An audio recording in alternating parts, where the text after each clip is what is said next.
Hey folks, before the video starts, I want to say big thank you for the feedback you gave me in the last video. Again, I will be short and say, as every other video, to leave a like and hit the subscribe button. Also, don't forget to comment down below, helping me to give proof to YouTube that all of you who follow this channel so far are real people who watch my videos. Thank you, and I hope you enjoy. I'm a park ranger. The dark web lists my forest as a site for supernatural activity. Recently, I've been hearing my own voice calling from the woods. Alright, so I never thought I'd end up posting on here, but honestly, I'm a bit freaked out and need to get this out of my system. Plus, if anything actually happens to me, I don't know. Maybe this will be a record, or maybe someone will know what's going on. Anyway, here goes. I work as a park ranger, and before anyone gets too excited, it's not as cool as it sounds. I mean, yeah, it's peaceful most of the time, and if you like quiet and nature, it's great. But the job itself is more about picking up after campers, making sure people aren't lighting illegal fires, and occasionally helping the lost hiker find their way back. Mostly, I sit around in the watchtower at night, staring at nothing, trying to stay awake. But last month, something changed. It was just a regular shift, quiet and dark, except for the usual wildlife sounds. I was in my little tower with a thermos of coffee, halfway through a mystery novel, when my radio crackled to life. At first, I thought it was one of my co-workers messing with me, maybe calling to pass the time. But there was nothing, just faint static and a strange rhythmic tapping, almost like someone was drumming their fingers right next to the mic. Then, a voice, my voice, crystal clear, saying my name. Matt! I froze. I thought maybe it was an echo or a trick of the radio, but then it called out again. Matt, come outside. My heart was pounding. Every rational part of me knew it had to be someone playing a prank, or maybe a glitch in the equipment. I leaned over to look out the window, down into the black mass of the trees below, and then back at the radio. The voice sounded too familiar though, too much like me.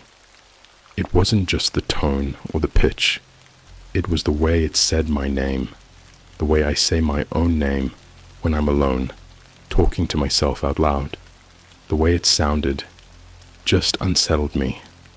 I couldn't shake the feeling though, so I grabbed my flashlight, headed down the narrow, creaky stairs of the tower, and walked outside. I kept thinking that maybe one of the new rangers was screwing with me, hiding in the bushes or something, so I called out, "All right, very funny. You can come out now." Silence. Just the rustling of the trees and the wind whistling through the leaves.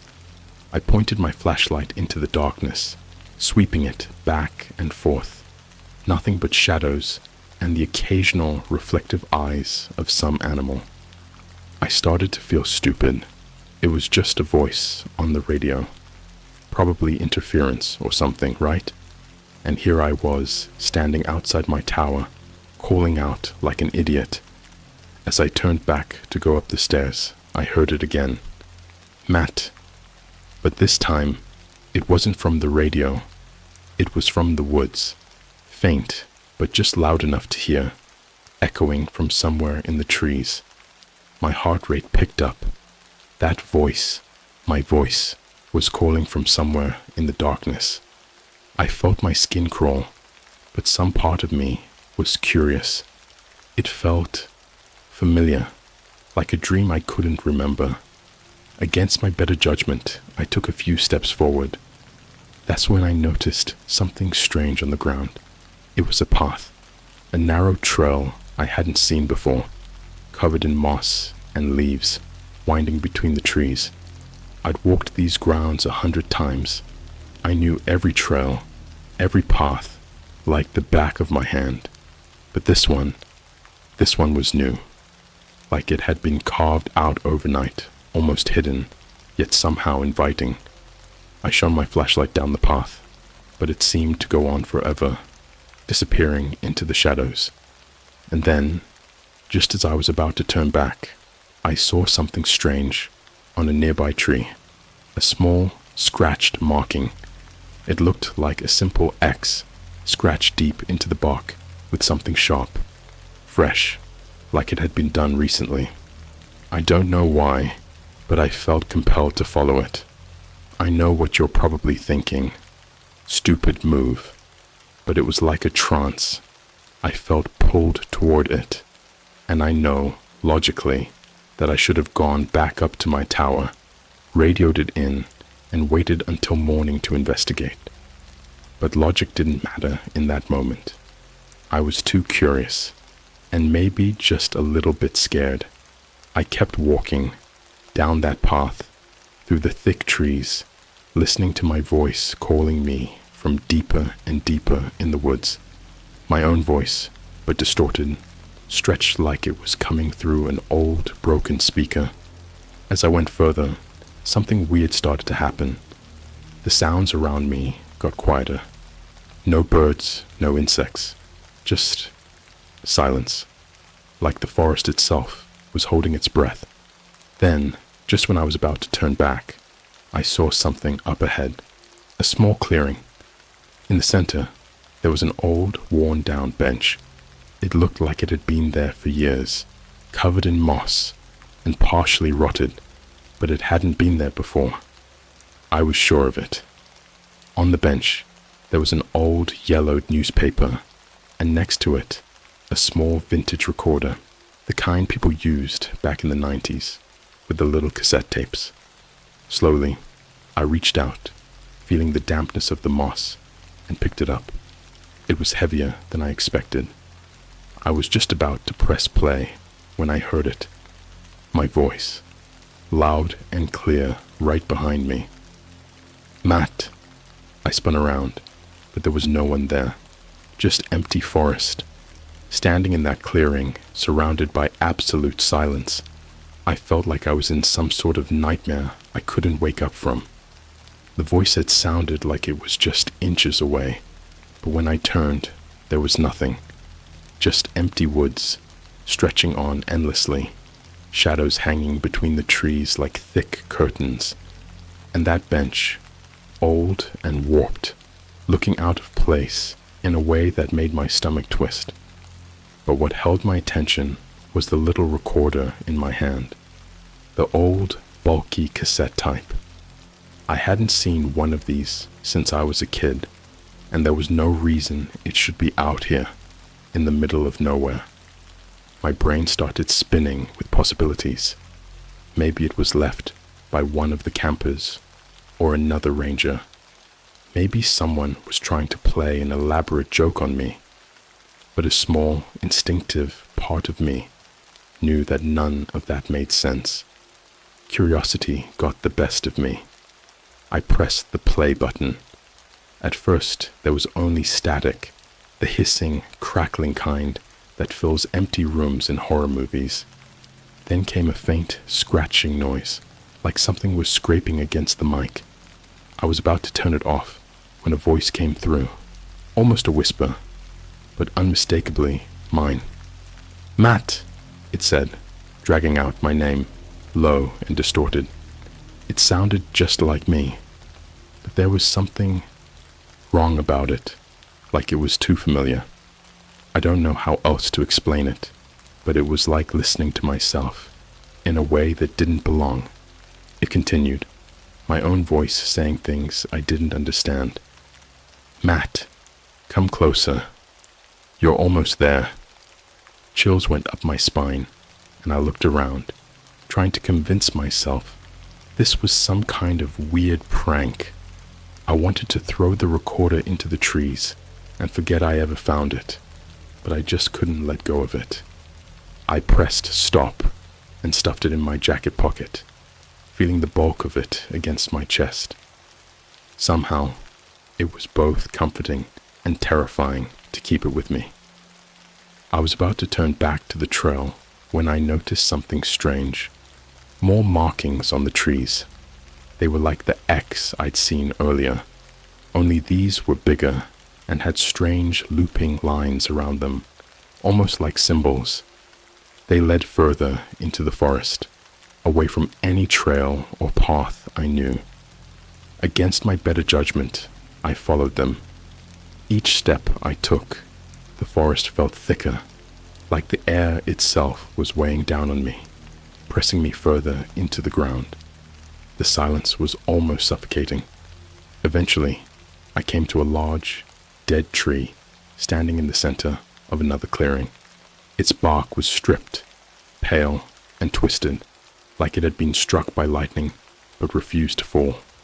It had a massive, dark hollow near the base, gaping like a mouth.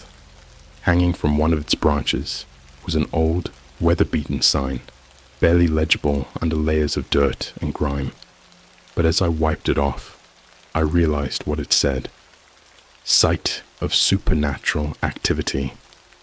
I remembered then something I'd heard from a couple of rangers talking late one night. They'd mentioned the dark web listings, supposedly marking certain forests as supernatural hotspots for people who believed in the paranormal. I'd laughed it off at the time, thinking it was just a joke, but looking at the sign now, it didn't feel so funny.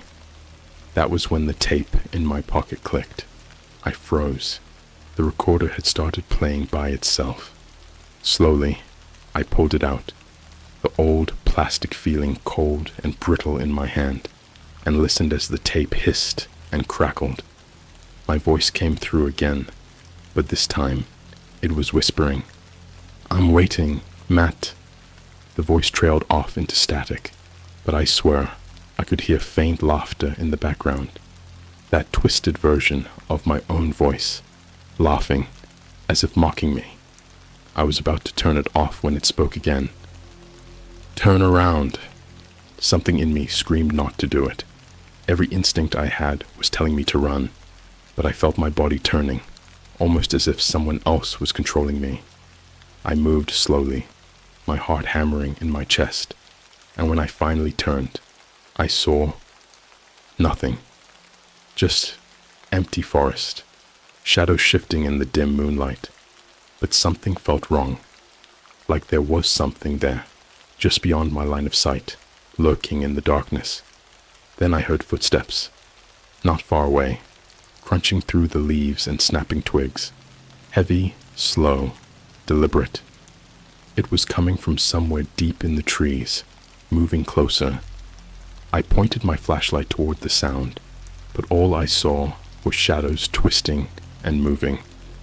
The footsteps kept coming, getting louder, until they stopped, maybe 10 feet away.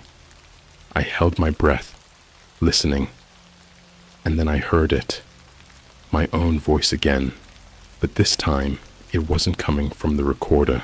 "Matt, why are you running?" it asked, each word slow and drawn out, like it was savoring them.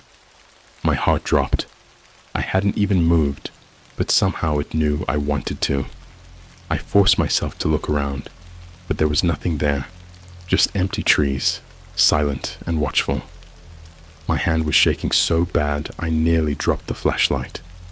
Without thinking, I turned and bolted, sprinting back the way I came. I didn't look back, didn't listen to see if it was following. All I could think about was getting away, getting out of that forest. Branches whipped at my face, and I stumbled over roots and rocks, but I didn't stop. The darkness felt thicker, heavier, like it was closing in on me, pulling me back. My lungs burned, but I didn't dare slow down. Finally, I saw the light from my watchtower up ahead, a beacon in the darkness. I scrambled up the stairs, practically throwing myself inside, and slammed the door shut behind me. I collapsed into the chair, gasping for breath, feeling like my heart was going to burst out of my chest. But the worst part? As I sat there, Trying to calm down, I realized I could still hear it. My voice, faint but clear, drifting up from the forest below. "Matt!" it called. "Come back!" I stayed in that watchtower until the sun came up, clutching the recorder in my hands, not daring to look out the window. When my shift ended, I practically ran back to the ranger station, not caring if I looked insane. My supervisor gave me a strange look when I told him I was feeling sick and needed to go home early. I didn't tell him about what happened. I didn't think he'd believe me, and honestly, I barely believed it myself. But here's the thing. When I got home, I pulled out the recorder to see if the tape was still there, if I could maybe make sense of what I'd heard. But the tape was gone. The recorder was empty, as if there had never been a tape inside it. I tried to forget about it, tried to tell myself it was just stress or a vivid nightmare. But every night since then, when I'm alone in bed, I swear I can hear it. Just outside my window, somewhere in the distance, that same voice. The following night, I seriously considered calling in sick. I'd spent the entire day trying to rationalize what had happened, but nothing made sense. I couldn't shake that voice out of my head. I kept replaying it over and over, hearing my own distorted words echoing from the forest, calling me like some ghostly chant. But when you're a ranger, you don't just skip out on shifts because you're spooked. So, after practically psyching myself up for hours, I went back to work. When I got to the station, I checked out my gear, grabbed an extra flashlight, and headed to the tower. I don't know why, but I felt like something might happen, and I wanted to be prepared. Maybe it was dumb, but it made me feel a little safer. The tower looked different that night. As I climbed up the stairs, each creak seemed louder. The shadows stretched longer. Even though I'd been here for years, I felt like an intruder. Once I got inside, I checked every corner of the tiny room, making sure I was alone. I even glanced out each window, shining my flashlight into the dark, searching the tree line for any movement. Nothing, just that dark, endless forest, waiting. The hours dragged by, slow and thick, like time itself had slowed down. Midnight came and went, and everything was quiet. Too quiet. I'd been on countless night shifts, but there was always noise. Owls hooting, wind brushing through the branches, some rustling in the bushes as nocturnal animals went about their business. But tonight, silence. The kind of silence that presses in on you, heavy and unnatural. Then, sometime after 2 a.m., the radio crackled to life again. My heart jumped, but I forced myself to stay calm, leaning over to grab the receiver. There was static, but behind it, I heard that same faint tapping, like fingers drumming on wood. "Matt," my own voice again, barely above a whisper. "I know you're there." I let go of the radio, hands trembling, the receiver swinging back into place. I wanted to ignore it, pretend I hadn't heard it, but the voice was persistent, repeating my name over and over, each time sounding closer, more desperate, almost like it was pleading. "Matt, come outside. I need you to come outside." My gut twisted, and I felt this strange, creeping urge to go. But I knew better, or at least I thought I did. I was ready to ride out the rest of my shift in that tiny claustrophobic room if I had to. I told myself I'd stay put, ignore it. But then there was a knock on the door. 3 soft knocks, just enough to be heard, but not loud enough to sound like a person. More like a request. At first, I thought I'd imagined it. I was the only ranger out tonight, and the only people who'd be around were campers. But the nearest campsite was miles away. I sat frozen, waiting to hear it again. and then another 3 soft knocks. I tried to peer through the window in the door, but there was no one there, just darkness. My heart was pounding so loud, I was sure anyone or anything out there could hear it.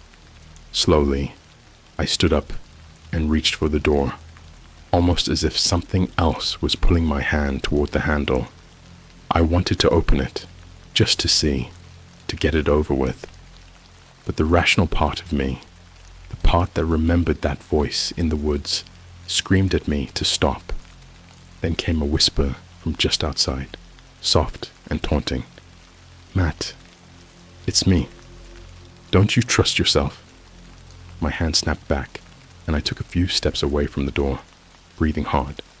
That voice, it sounded exactly like me, but wrong, stretched and distorted, like listening to an old recording of myself that had been warped over time. It spoke again, a low, pleading whisper. "Matt, let me in. I just need to see you." I felt trapped, pinned in that tiny watchtower with nowhere to go, nowhere to hide. I glanced around, looking for anything I could use as a weapon, anything that might make me feel safer.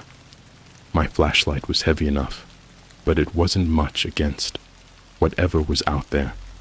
And then, in the thick, suffocating silence, I heard something else. Footsteps, not coming up the stairs, not from the woods, but from inside the tower. I whipped around, but the room was empty. Yet the footsteps continued, echoing softly, circling me. I knew I was alone. I could see every corner of the tiny room. There was no one there, but the footsteps kept going, pacing slowly, deliberately, like someone was waiting. My own voice came again, softer now, almost mocking. "What's wrong, Matt? Aren't you curious?" I wanted to scream, to run out of there and never look back, but my legs felt frozen. And then, just as suddenly as it had started, everything stopped. The footsteps, the whispering, even the weight in the air lifted. It was as if whatever had been there had finally left. Or so I thought. Just as I started to relax, I heard something. A faint scratching sound coming from the far corner of the room. Slowly, I turned my flashlight toward it. There, on the wall, was a series of scratches, freshly carved into the wood. I hadn't noticed them before, but they were unmistakable now, a message carved deep into the paneling. "Let me in." I backed away, my heart racing. I felt like the walls were closing in, the tiny room shrinking around me. I forced myself to look away from the scratches, just long enough to try the radio again, hoping to contact anyone. I clicked the button, desperate for any sound that wasn't my own, but all that came through was silence until... "Matt!" My voice again, clear and sharp. "You can't run from yourself." I dropped the radio, stumbling back. My mind was spinning, and I didn't know what was real anymore. I pressed myself against the wall, breathing hard, trying to ground myself. But the scratching sound started again, louder this time, as if it was coming from inside the walls. Over and over, it repeated, "Let me in." I bolted for the door, throwing it open and nearly tumbling down the stairs. I didn't care about protocol, didn't care about the rules. I just needed to get out. I sprinted down the trail, not daring to look back at the tower. I could still hear my own voice in the back of my mind, taunting, laughing, the words, "Let me in," echoing over and over. I didn't stop until I reached the ranger station. The night supervisor was there, giving me a weird look when I stumbled in, pale and out of breath. I didn't know what to say. What could I say?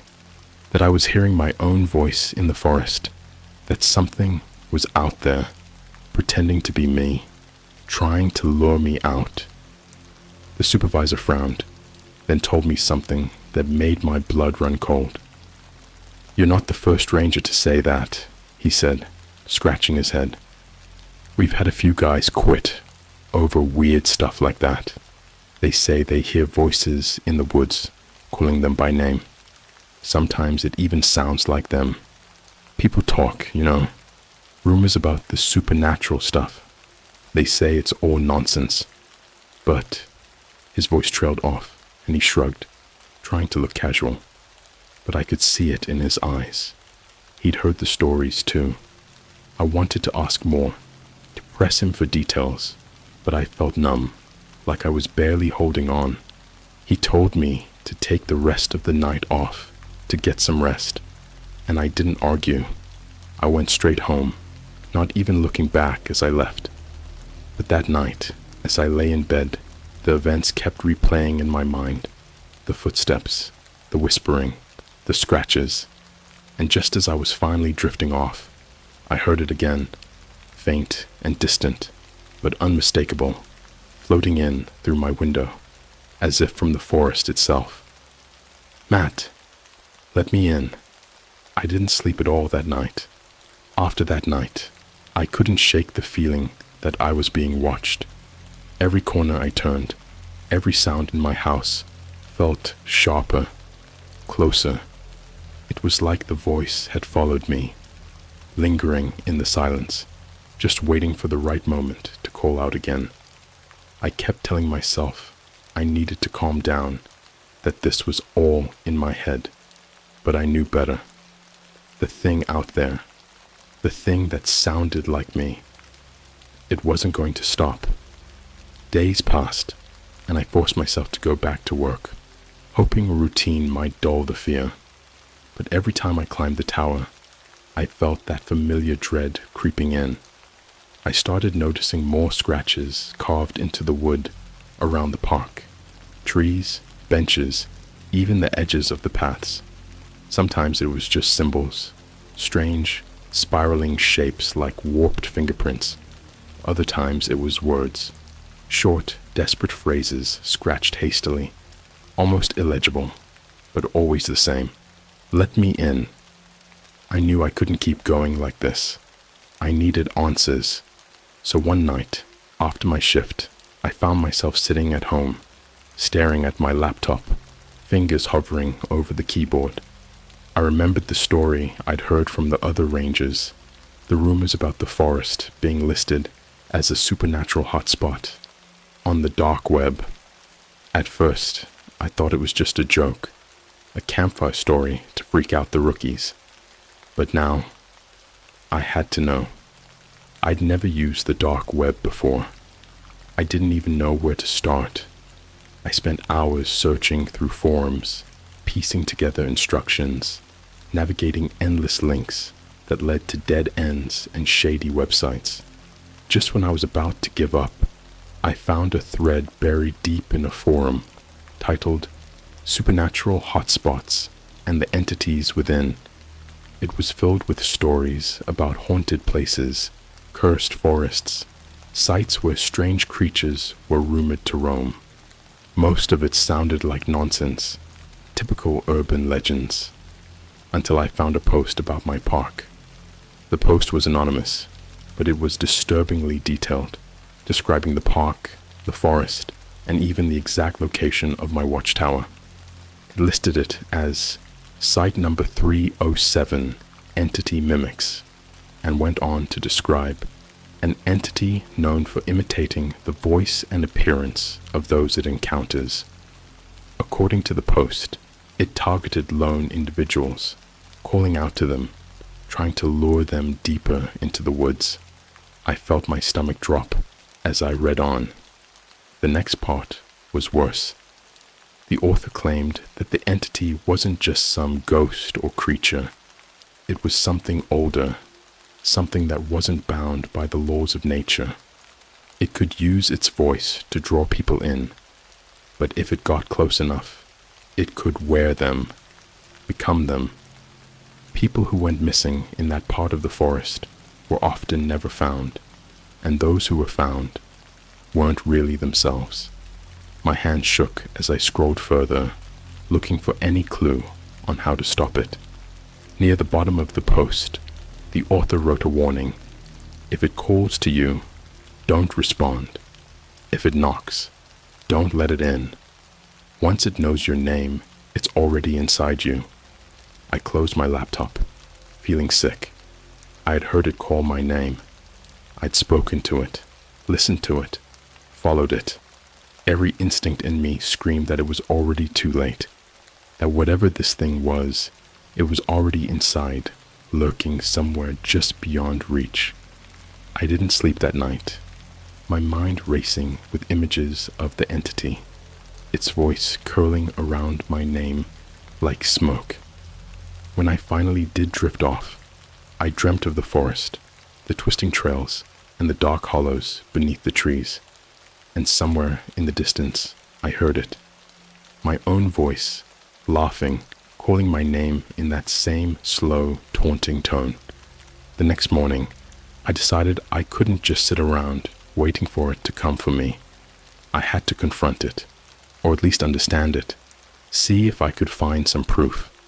I'd read that certain areas of the forest were rumored to be doorways for the entity, specific locations where it was said to be strongest. I decided I'd go to those spots, see if I could learn something, anything that might help. I packed a bag with supplies, a flashlight, a compass, my phone, a few other essentials, and headed back to the park. I felt a weird calm as I walked down the trail, the familiar sights and sounds almost comforting, but beneath it all, I felt that pull. It was waiting for me, drawing me back in. I knew it was a bad idea, but I felt like I had no other choice. As I walked deeper into the forest, the silence thickened, pressing down on me. The trees seemed closer together, their branches reaching out like twisted fingers. I followed the markings I'd seen before, the ones that led me to that clearing with the dead tree and the strange moss-covered bench. Only this time, I felt like the forest itself was guiding me, each step pulling me further from the safety of the trails. When I reached the clearing, it was just as I'd remembered. The dead tree, its hollow gaping like a mouth, and that twisted bench covered in fresh moss. But now there was something else. Lying on the bench was another old recorder, the same kind I'd found that first night. This one looked even older, more worn, like it had been sitting there for years. Against every instinct, I picked it up. As soon as I pressed play, static filled the air, crackling and hissing. Then, my own voice, warped and strange, came through. "Matt, come closer. I need you to see." The voice was barely a whisper, but I could feel its intensity, like it was reaching into my mind, clawing at my thoughts. And as I listened, a terrible realization hit me. The voice wasn't just imitating me, it was learning. The tone, the inflections, it had become more accurate, more personal, like it was becoming more me. It continued, almost begging, "Matt, I'm here, waiting. Don't you want to see?" And then, in a sudden burst of clarity, I knew what I had to do. I had to destroy it. I didn't know if it would work, but I felt like I had no other choice. I grabbed the recorder, preparing to smash it against the ground. But before I could, something else caught my attention. There, in the hollow of the dead tree, was a shape, a shadow, darker than the blackness around it. It didn't move, didn't make a sound, but I felt its presence, heavy and oppressive. The thing was standing just inside, hidden in the dark, its outline barely visible. But I knew, without a doubt, that it was watching me. And then it spoke, in my voice. "Matt, why would you want to hurt me? I'm you." I felt my legs start to shake, the weight of its gaze pressing down on me. Slowly, the shape began to move, shifting, stretching as it stepped closer. My own face emerged from the darkness, twisted and wrong, but unmistakably mine. It smiled, a wide, unnatural grin that didn't reach its eyes. "You invited me," it said, its voice soft and mocking. "All those nights, listening, following. You wanted me here." I backed away, my hands shaking, clutching the recorder like it was a weapon, though I knew it was useless. I could feel it drawing closer, feel its voice wrapping around me like a shroud.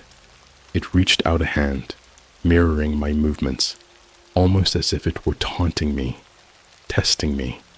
I didn't know what to do. I couldn't run, couldn't scream, couldn't think. It leaned in, its voice a whisper in my ear. "You're not going to leave, Matt," it murmured. "Not anymore. You belong here now." And as I looked into its eyes, I saw something that made my blood run cold.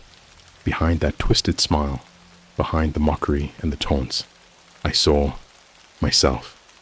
My own fear, my own desperation, like it was showing me a reflection of everything I'd been trying to escape.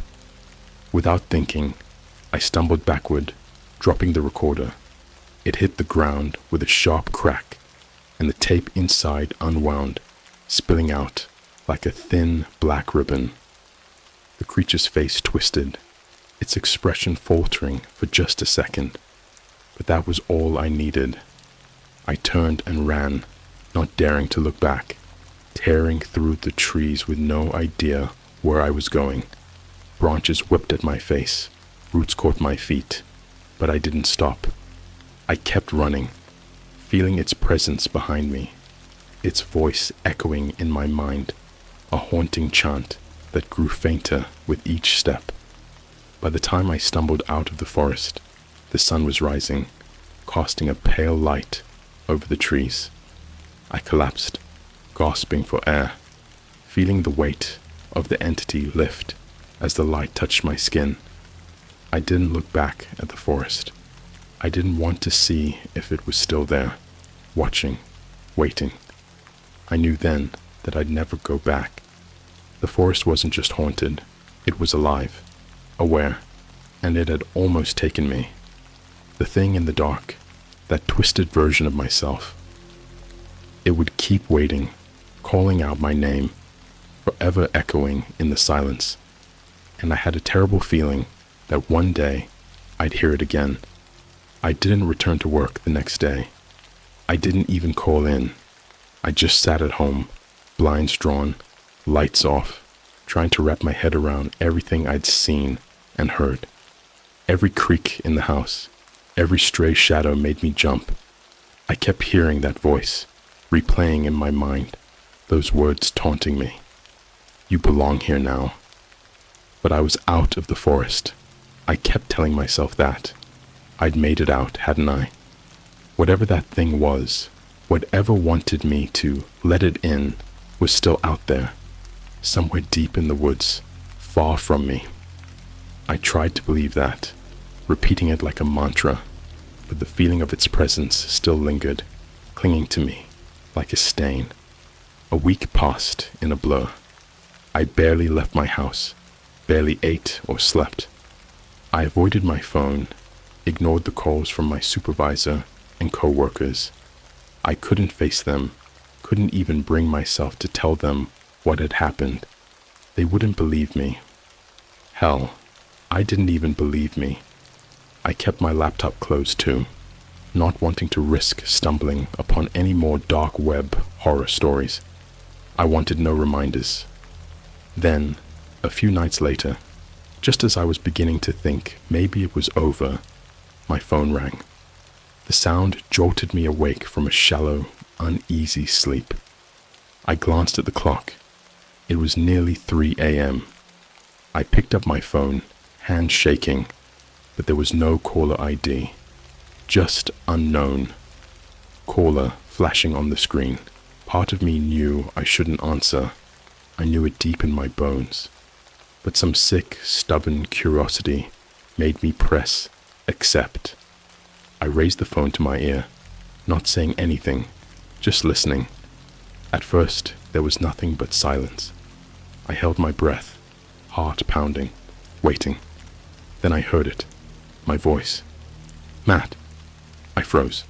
It was my voice, clear as day, but it sounded wrong. Stretched, hollow, like it was coming from a deep, echoing place far away. The voice paused, then spoke again, slower this time, more deliberate. "I told you. You can't run from yourself." My blood went cold. I opened my mouth to say something, but nothing came out. The voice continued, soft and mocking, each word dripping with malice. "You thought you could leave, didn't you?" It laughed, a low, guttural sound that sent a chill down my spine. "But you left something behind, Matt. You left me." I clutched the phone, barely able to breathe. "What do you want?" I whispered, my voice barely more than a hoarse rasp. There was a long pause, and then it replied, almost gently, as if it were trying to soothe me. "I just want you to come back, to let me in." The words felt like they were sinking into my skin, seeping into my mind. I felt that pull again, that same sick fascination I'd felt in the forest, like it was calling to a part of me I didn't even understand. I managed to choke out, "Leave me alone." The voice laughed again, a slow, eerie chuckle that made my stomach twist. "You can't leave me, Matt. I'm part of you now. You brought me back with you. I'm inside you." My grip tightened on the phone, knuckles white, and I threw it across the room, watching as it hit the wall with a crack. But the voice didn't stop. It was everywhere, in the creaking of the floorboards, the rustling of the blinds, the whisper of the wind outside my window. No matter how hard I tried, I couldn't escape it. I could still hear it, whispering in the back of my mind, taunting me, laughing. The days that followed were a blur. I didn't sleep. I barely ate. I was too afraid to close my eyes, to let my guard down. Every time I drifted off, even for a few minutes, I'd hear it, calling to me, drawing me back to that clearing, that hollow tree. I'd wake up drenched in sweat, heart racing, my own voice echoing in my ears. One night, I finally broke. I'd been sitting in my darkened living room, staring at the walls, when I felt it again, that pull, that undeniable urge to go back to the forest. I tried to ignore it, but it grew stronger, building inside me until it was all I could think about. The voice, my own voice, whispered over and over, a relentless chant. "Come back. Let me in." Before I knew it, I was in my truck, headlights cutting through the darkness as I drove back to the park. I told myself I was going back to end this, to face whatever it was, and make it stop. But deep down, I knew I was lying to myself. I didn't know what I was going to do. All I knew was that I couldn't keep running. When I arrived, the park was silent, eerily still. I left my truck at the edge of the lot and started walking, my footsteps echoing through the empty trees. The moon hung low, casting strange, twisted shadows across the ground. I felt like I was in a trance, each step taking me closer to something I couldn't see, but knew was waiting for me. The path was just as I remembered it, winding through the trees, pulling me deeper and deeper into the forest. The air grew colder, heavier, and I could feel that presence all around me, pressing in, watching. The voice was louder now, echoing from every direction, my own voice calling to me from the shadows. "Come closer, Matt. You're almost there." I knew where I was going, even without thinking. My feet seemed to move on their own, carrying me back to that clearing, to the dead tree and the hollow. And there, waiting on the bench, was the recorder. It looked older now, more decayed, like it had been left to rot in the forest for years.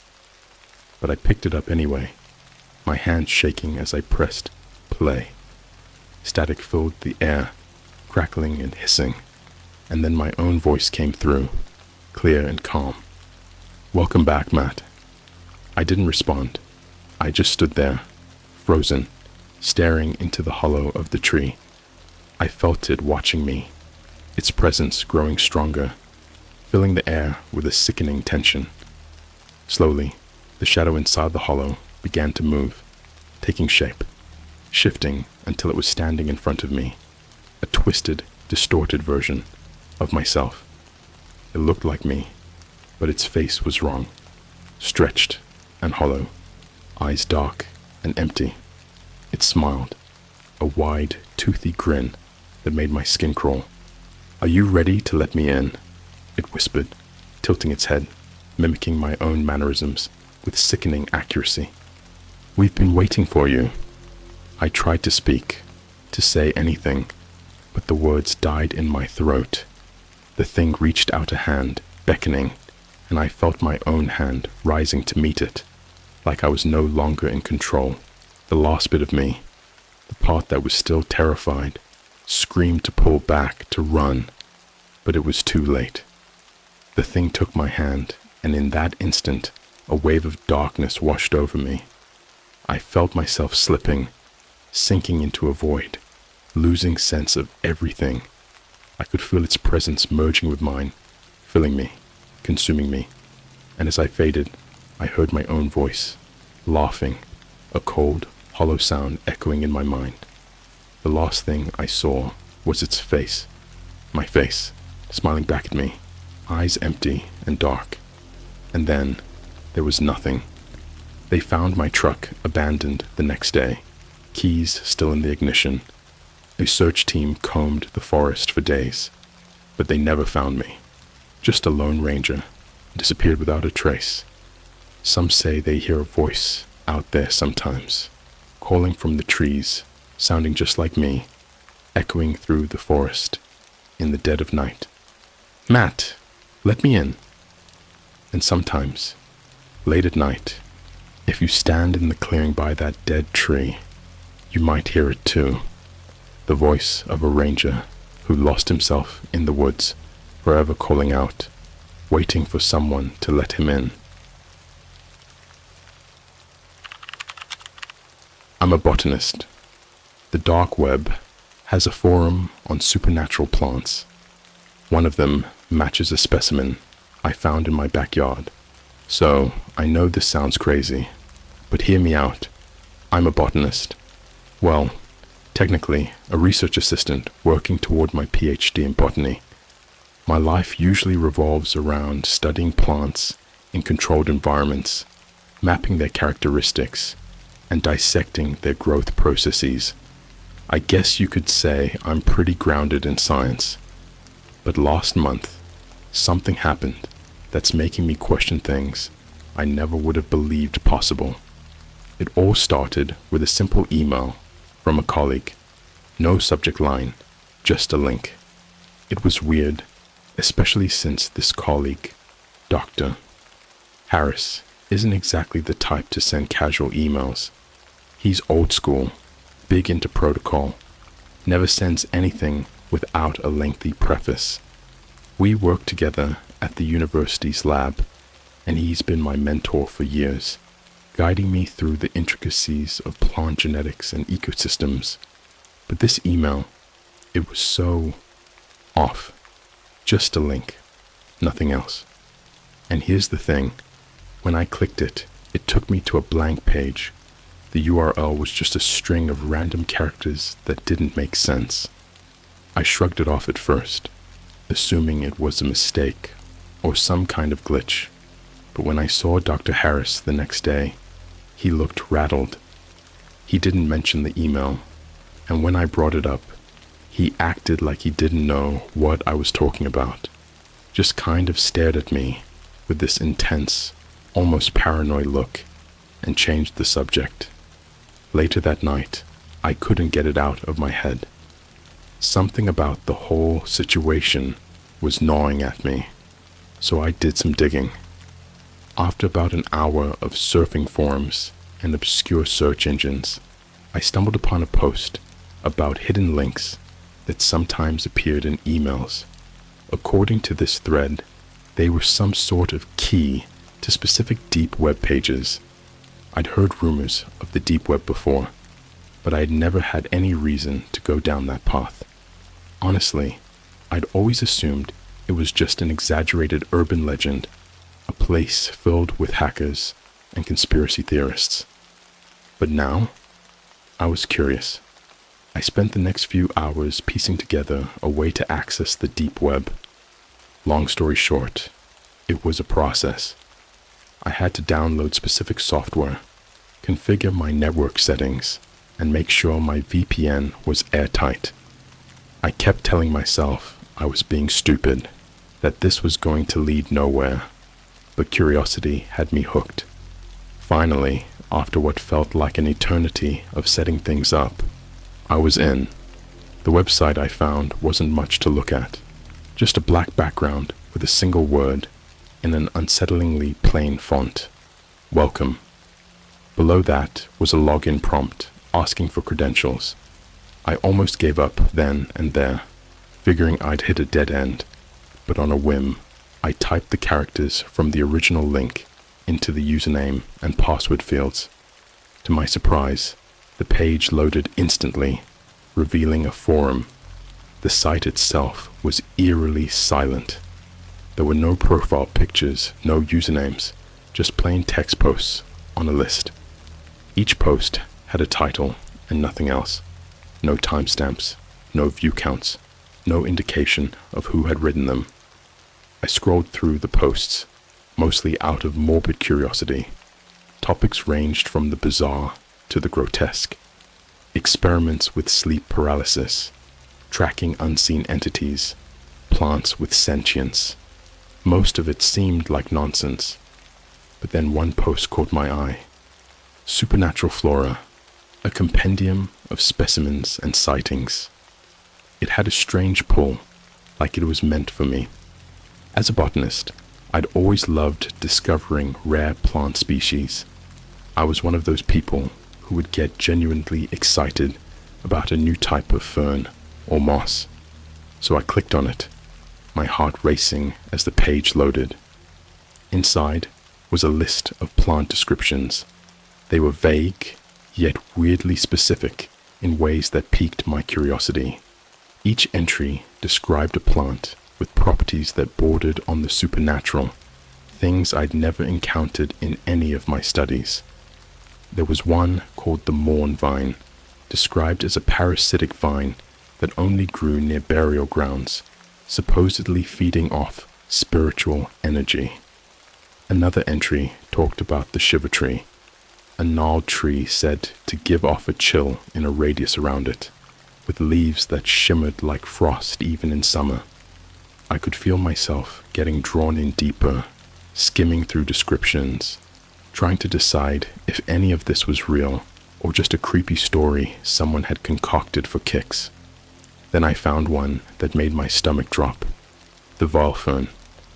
The entry described it as a small, bushy fern with thick, dark green leaves that appeared black in low light. According to the description, the vial fern had a tendency to grow in places where people had recently died.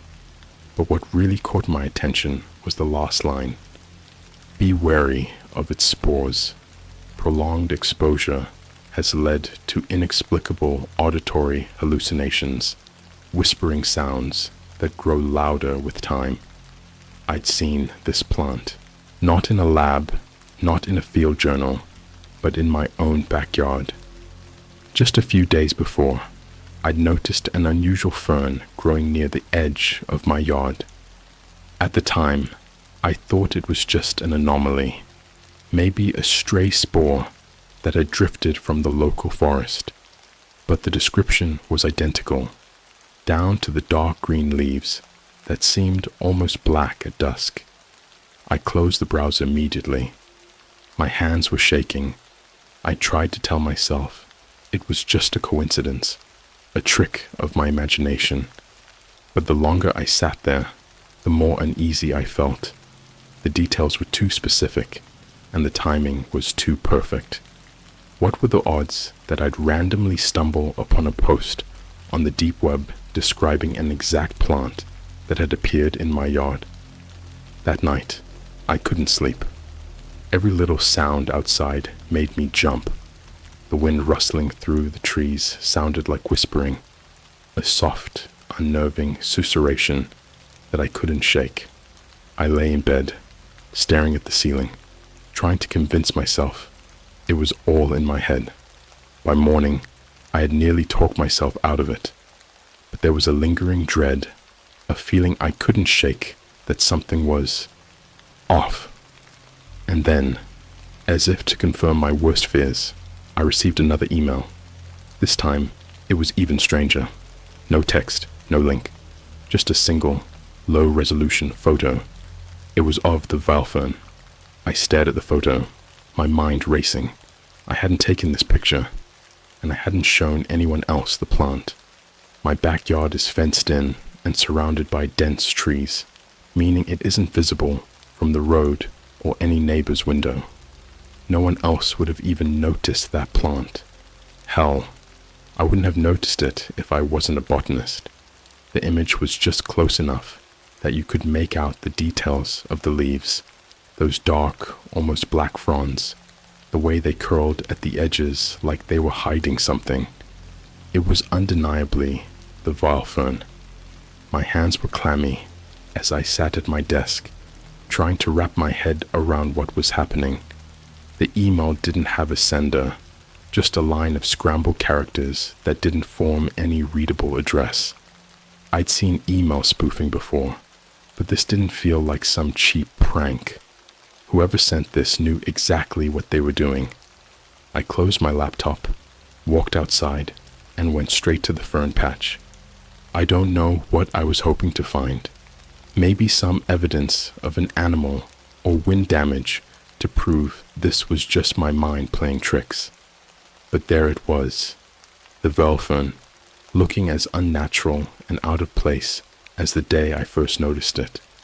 As I bent down to inspect it, I noticed something new, a faint, almost metallic smell lingering in the air, like the scent of cold iron or blood. It was subtle but unsettling, clinging to the air around the fern. I tried to ignore it and focused on the plant itself, examining the leaves up close. The spores were thick, sticking to my fingertips like a fine dust. When I rubbed my fingers together, they left a faint, dark stain, almost like charcoal. I knew better than to touch an unknown plant with bare skin, but I wasn't thinking straight. I brushed the spores off, standing up and taking a few steps back, feeling watched. Suddenly, I heard a faint sound. It was so quiet, I almost missed it. A soft, rhythmic rustling, like the whisper of fabric brushing against skin. I whipped around, but no one was there. The yard was empty, and the trees were perfectly still, but the sound persisted, like it was coming from everywhere and nowhere at once. I tried to convince myself it was the wind, just the usual creaks and groans of the forest, but deep down, I knew something wasn't right. The next few days were tense. I couldn't shake the feeling of being watched. Every time I went into the backyard, I'd see the fern standing there, dark and unnatural, almost like it was growing closer to the house. I know it sounds absurd, but I swear it felt like it was spreading, the fronds stretching out just a little further each day.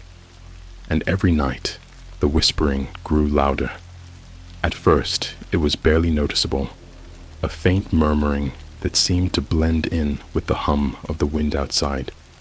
But each night, it became clearer, sharper, like someone was speaking just outside my window.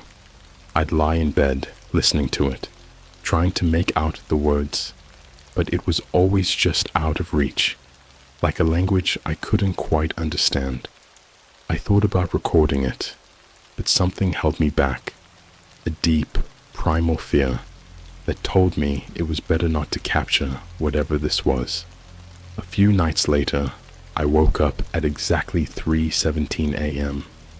I didn't know how long I'd been lying there, but when I opened my eyes, I felt an immediate sense of dread. The whispering was louder now, so loud it was impossible to ignore.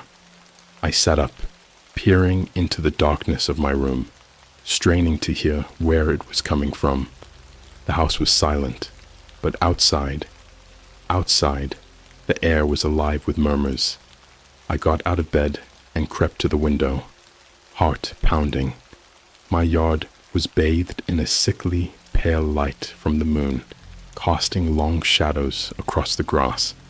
And there, right at the edge of the yard where the fern grew, I saw a figure standing perfectly still.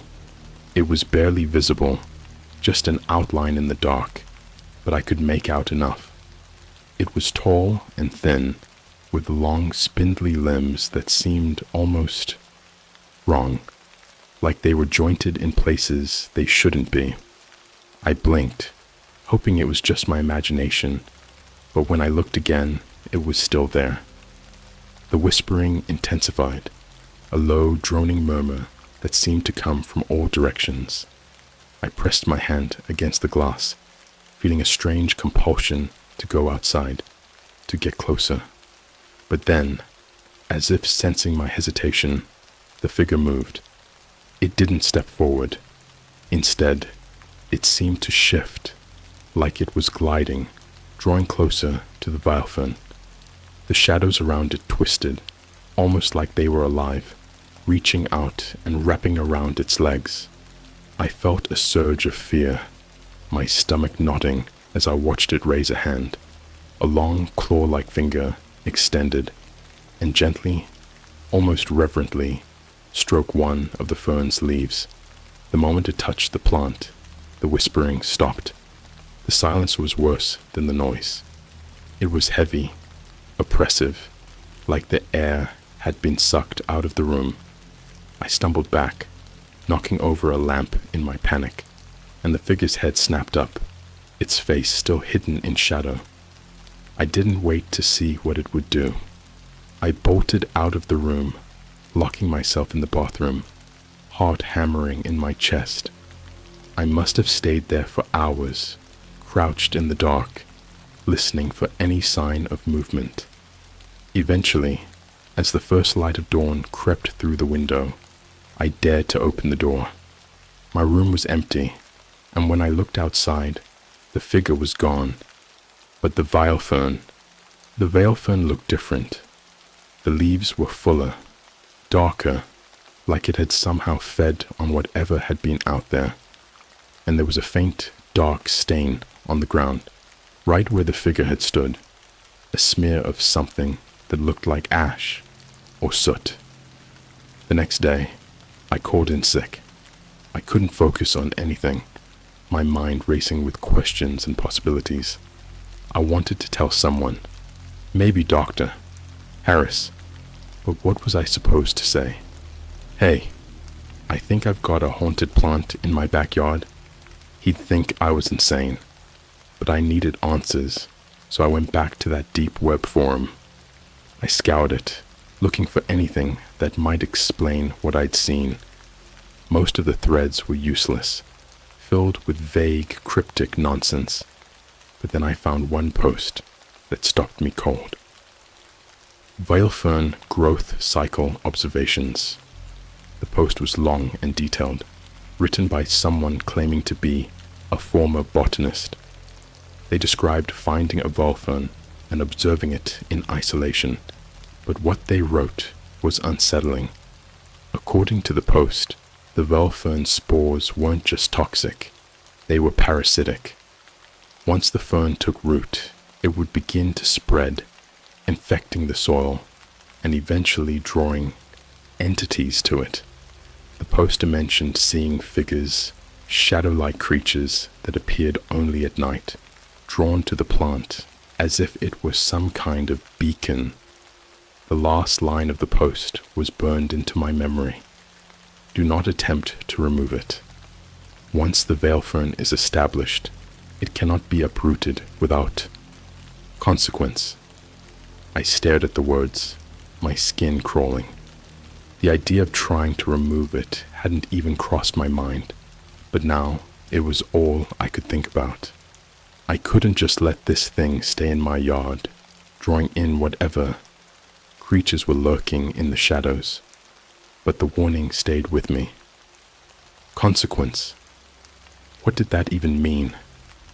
I spent the next day pacing around my house, eyeing the backyard like it was a caged animal waiting to pounce. Every time I glanced out the window, my gaze drifted toward the veil fern, and each time I looked, it seemed different, subtly larger, its leaves darker, like they were soaked in ink. The metallic smell was stronger too, a scent that clung to the air around my house, seeping in through cracks and windows. I couldn't ignore it any longer. If the veil fern was truly a beacon, if it was attracting those things, I had to do something. The warning from the forum thread echoed in my mind, but I couldn't shake the feeling that letting it stay would only make things worse. I decided that tonight, I'd dig it up and burn it. I spent the day preparing.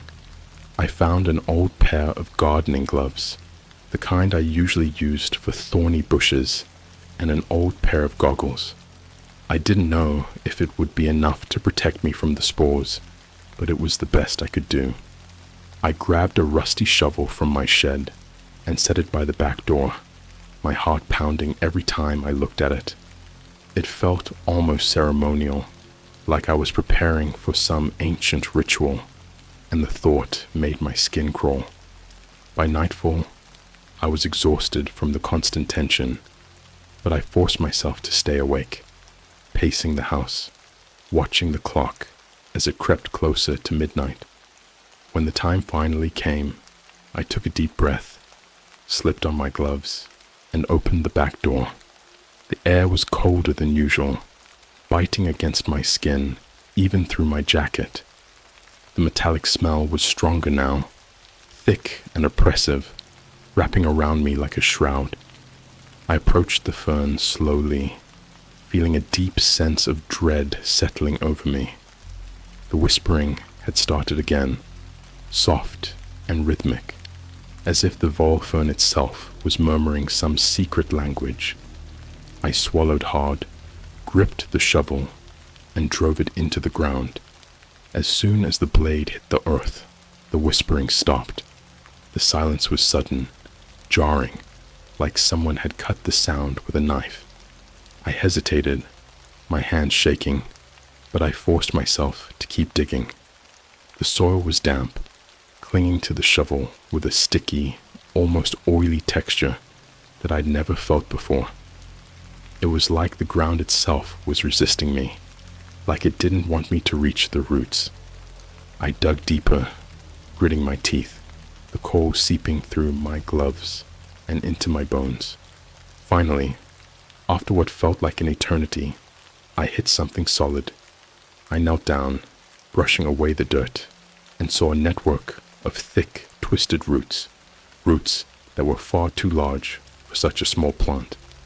They spread out like fingers, each one knotted and gnarled, pulsing with a faint, dark sheen under the moonlight. I wrapped my hands around the base of the fern, bracing myself, and pulled. It didn't budge. I yanked harder, using all my strength, but it was like pulling against stone. I could feel the roots stretching beneath the soil, gripping the earth with an unnatural force. Desperation flared in my chest, and I grabbed the shovel, hacking at the roots with a kind of wild, reckless energy. The moment the blade cut into one of the larger roots, the whispering returned, louder, frantic, like 1,000 voices crying out in pain. I froze, the shovel still in my hand, as the whispers grew into a crescendo. They were deafening now, swirling around me, filling the air with words I couldn't understand. My skin prickled, and I felt a presence behind me, a dark, towering shape that blotted out the moonlight. I didn't dare turn around. I could feel it, standing just inches away, a cold, shadowy mass that seemed to absorb the very air around it. The whispering grew louder, closer, like it was pressing against my ears, filling my mind with its droning, hypnotic rhythm. I gritted my teeth, clenching the shovel until my knuckles turned white, and forced myself to keep going. With one final desperate heave, I pulled the veil fern free. The roots tore from the ground with a wet, sickening sound, oozing a thick, dark sap that reeked of iron and decay. The whispers stopped instantly, replaced by a heavy silence that felt like a physical weight pressing down on me.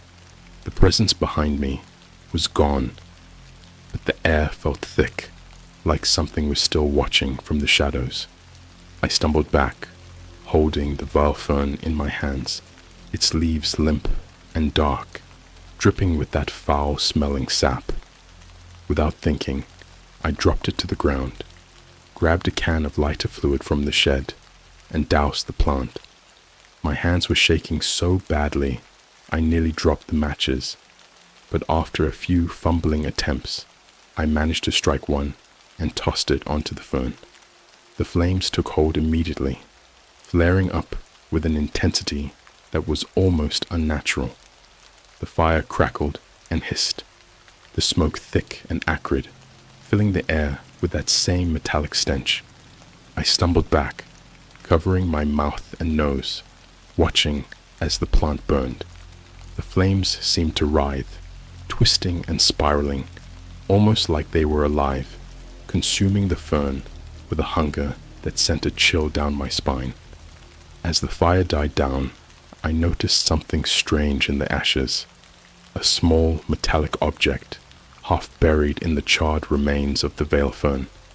I knelt down, reaching out with a gloved hand, and brushed away the ashes. It was a coin, old and worn, with strange symbols etched into its surface. The symbols were unfamiliar, jagged and angular, like some ancient script I'd never seen before. I pocketed the coin without thinking, too tired and rattled to process what I was doing. The plant was gone, reduced to ashes, and the yard was silent once more. The metallic smell lingered, but the whispering was gone. For the first time in days, I felt a strange sense of relief, like a weight had been lifted from my shoulders. But that relief didn't last. The next morning, I woke up to find dark stains on my hands and arms, faint but unmistakable. I scrubbed at them in the shower, but they wouldn't come off. The skin felt raw, almost bruised, like the marks had sunk deeper than the surface. And then, as I stood there, staring at my hands, I heard it, the whispering. It was faint, almost inaudible, but it was there, a soft, insistent murmur that seemed to come from inside my own head.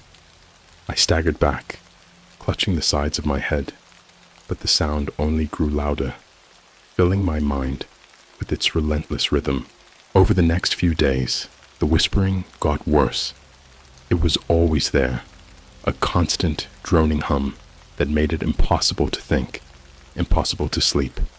I tried everything, earplugs, noise-canceling headphones, even drowning it out with music, but nothing worked. The sound was inescapable, like it was etched into my very bones. And then the vision started. At first, they were just flashes, shadows at the edge of my vision, shapes that disappeared the moment I turned my head. But as the days went on, they became clearer. Dark, twisted figures, lurking in the corners of rooms, standing at the foot of my bed, their eyes gleaming with a cold, malevolent light. One night, as I lay in bed, I felt something brush against my hand. I jolted up, heart racing, and saw a shadowy figure standing by my bedside.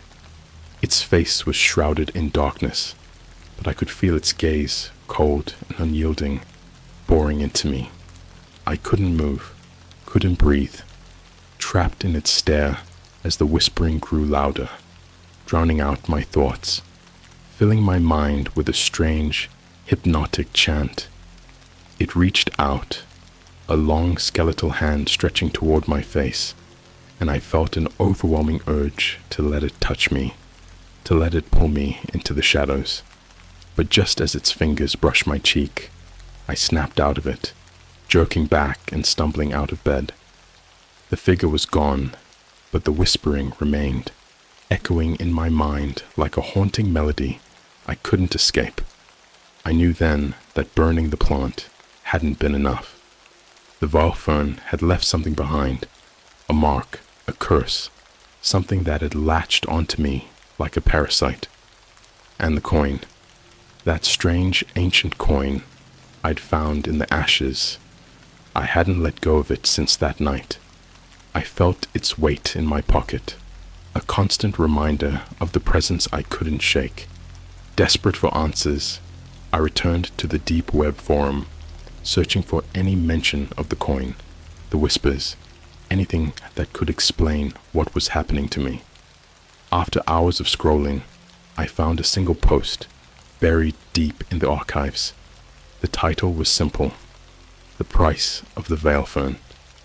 The post was short, just a few lines, written in a tone that felt eerily familiar, like the writer had been through exactly what I was experiencing. It described the coin as a mark of ownership, a curse that bound the vile fern's spirit to its host. According to the post, once the vile fern was disturbed, its essence would latch onto the one who uprooted it, feeding on their fear, their energy, until there was nothing left but a hollow shell. The last line was the worst.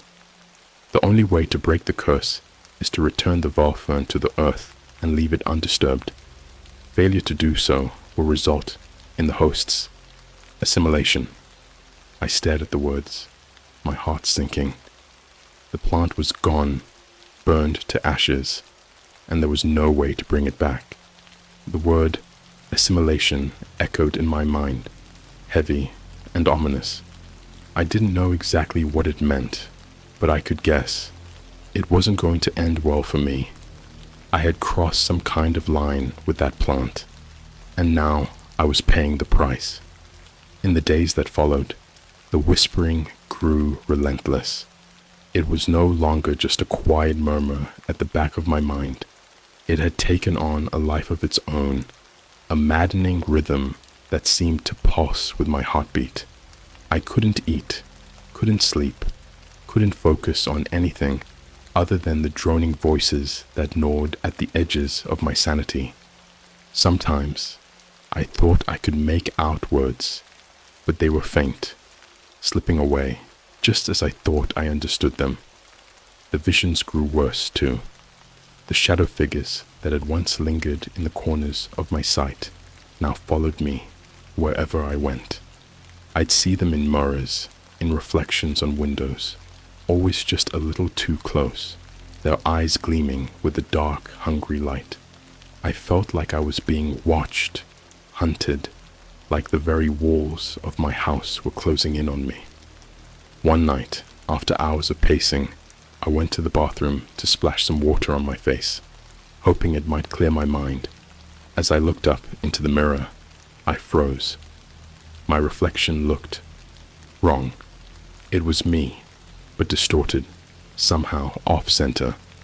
My eyes looked darker, hollow, and the skin around them was pale and stretched tight. But the worst part was the faint, dark lines spreading across my skin, delicate, branching patterns that looked almost like roots.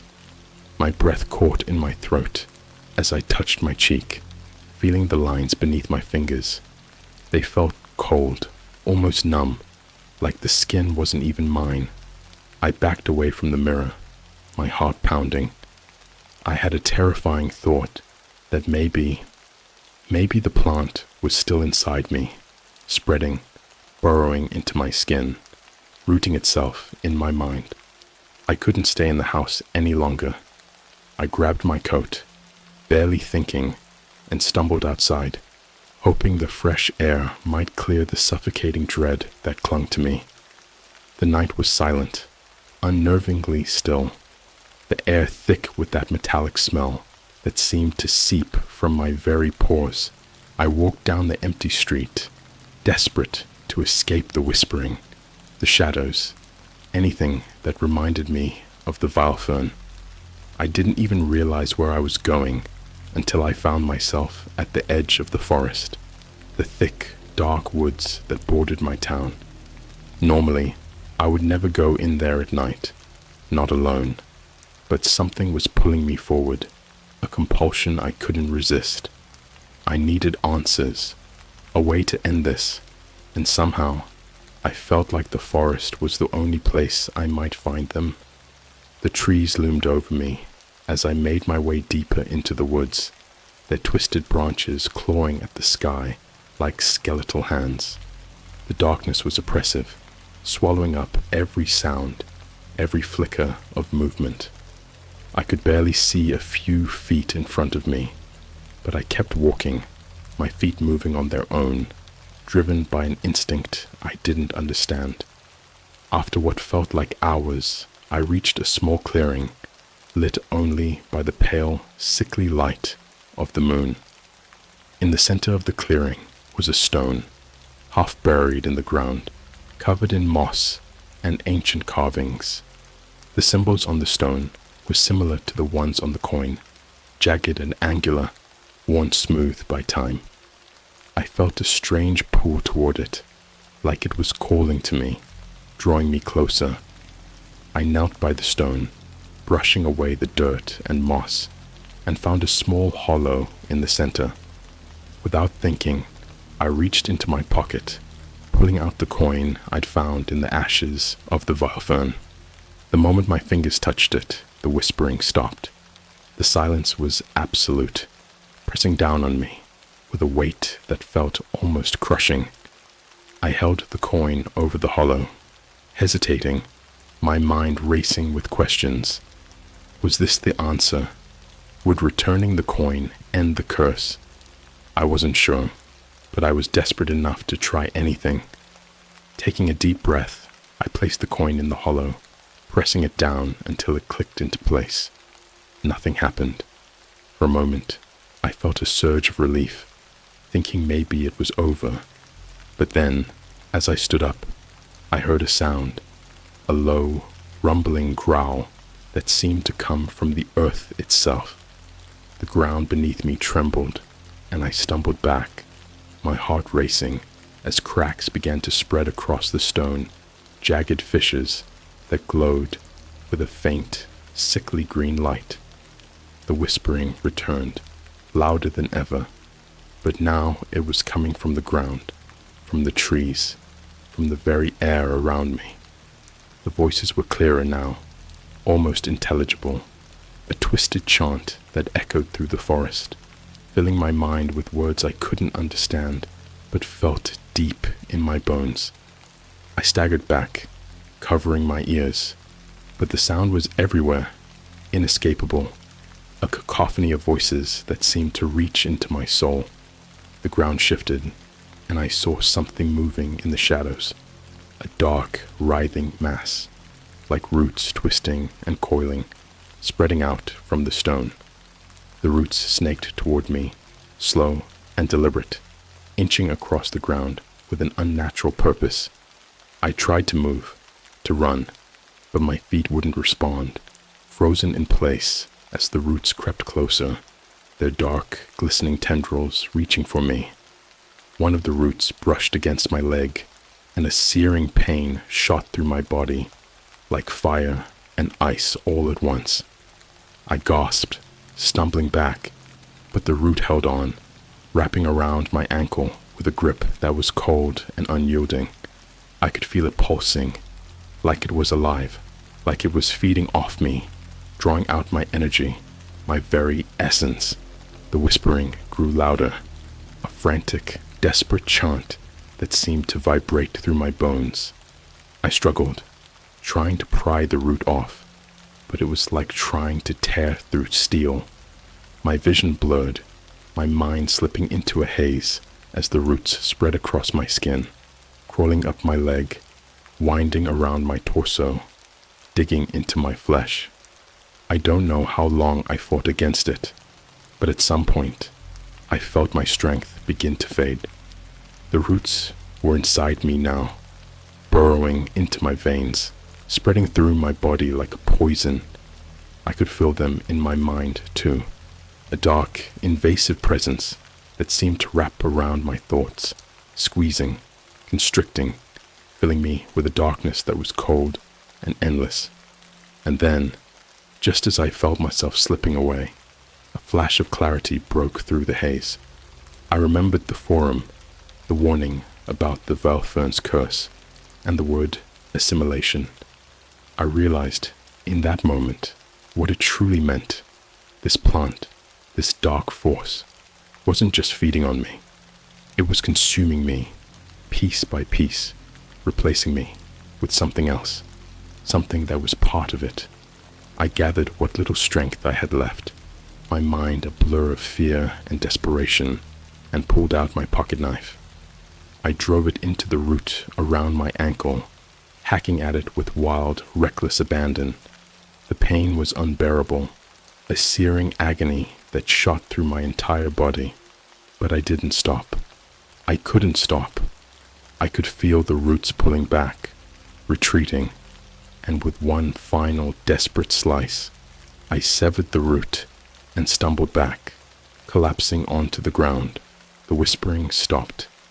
The silence was deafening, an almost tangible relief that washed over me like a wave. I lay there for what felt like hours, gasping for breath, my body aching, my skin tingling with a cold, lingering numbness. When I finally mustered the strength to sit up, the clearing was empty. The stone was cracked and broken, the roots gone, leaving only a faint, dark stain on the ground.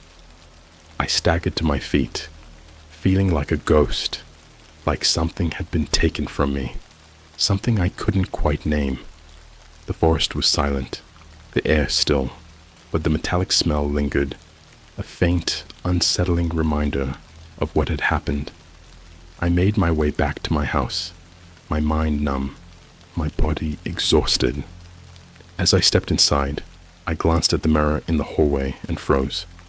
My reflection stared back at me, but it wasn't right. The dark lines were still there, faint but visible, spreading across my skin in delicate branching patterns. And then I saw it, the faintest hint of movement, a ripple across my reflection's face, like something lurking just beneath the surface, watching me with a cold, calculating gaze. I tore my eyes away, stumbling back, but the image stayed with me, burned into my mind. I knew deep down that whatever I'd done in that clearing, whatever I'd severed, hadn't been enough. The Velfern was still with me, and it was waiting. After that night, I barely recognized myself. Physically, I was the same, or at least close enough that someone else wouldn't notice. But I knew, deep down, something had shifted, something vital. The faint, dark lines that spiderwebbed across my skin had grown deeper, more intricate, almost beautiful in a grotesque way. I'd wake up in the mornings to find them spreading, branching out like veins, curling around my wrists, snaking up my arms. They weren't just lines anymore. They felt alive, pulsing beneath the skin, a slow, rhythmic beat that felt both foreign and sickeningly familiar. I tried everything I could think of to make it stop. I scrubbed at the lines until my skin was raw and bleeding. I covered them with bandages, even tried drinking to numb the sense of crawling under my skin, but nothing worked. Every night, the whispers returned, louder, more insistent, filling my mind with that droning chant that echoed long after I'd left the forest.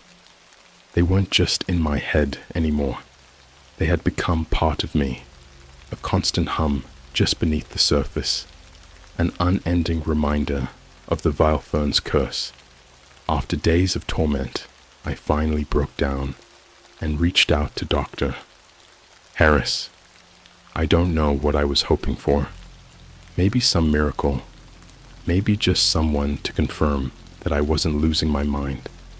He sounded surprised to hear from me, his voice cautious and quiet, like he was holding something back. I didn't tell him everything, but he knew something was wrong. I think he could hear it in my voice. When I showed up at his office that night, he looked shocked. His eyes lingered on the lines running up my arms, the dark circles under my eyes, the hollow look I knew I couldn't hide. He didn't ask any questions, just gestured for me to sit down. For a long time, we sat there in silence, the fluorescent lights casting harsh shadows across the room. Finally, he spoke. "You found something you shouldn't have, didn't you?" It wasn't a question, not really. I nodded, feeling a weight settle over me, a sense of inevitability that made my skin crawl. I told him about the vile fern, about the curse, about the figures and the whispers. I left out the deep web. Somehow, that felt too surreal, even for this. He listened, his face expressionless, but I could see something flicker in his eyes, a glimmer of fear, maybe recognition. When I finished, he sat back, letting out a slow, shuddering breath. "There are legends," he said quietly, his gaze fixed on the floor. "Old stories about plants that aren't really plants, about entities that root themselves in the earth, using nature as a conduit. They're rare, ancient, and extremely dangerous. They draw in energy, not just from the soil, but from people like you." He looked at me then, a mixture of pity and fear in his eyes. "The vile fern, it doesn't just want a place to grow. It wants a host, someone it can bind itself to, someone it can become." The words hit me like a punch to the gut. I felt a wave of nausea, my mind racing, trying to process what he was saying. "So, what happens to me?" Dr. Harris hesitated, his gaze shifting to the lines on my arms. "I don't know. The stories are vague, fragmented, but they say that once the vile fern marks you, it begins to replace you bit by bit. It becomes part of you, integrating itself into your body, your mind until there's nothing left of the original host." I felt a cold, numbing dread settle over me, a creeping horror that made my skin crawl. It wasn't just a curse. It was an infection, a slow, insidious invasion that would consume me from the inside out. "Is there a way to stop it?" I asked, my voice barely a whisper. He shook his head, looking away. "If there is, I don't know it.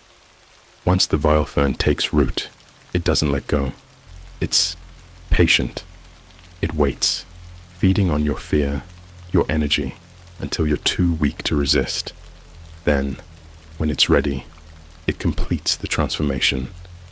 Those words haunted me for days. I stopped going to work, stopped eating, stopped sleeping.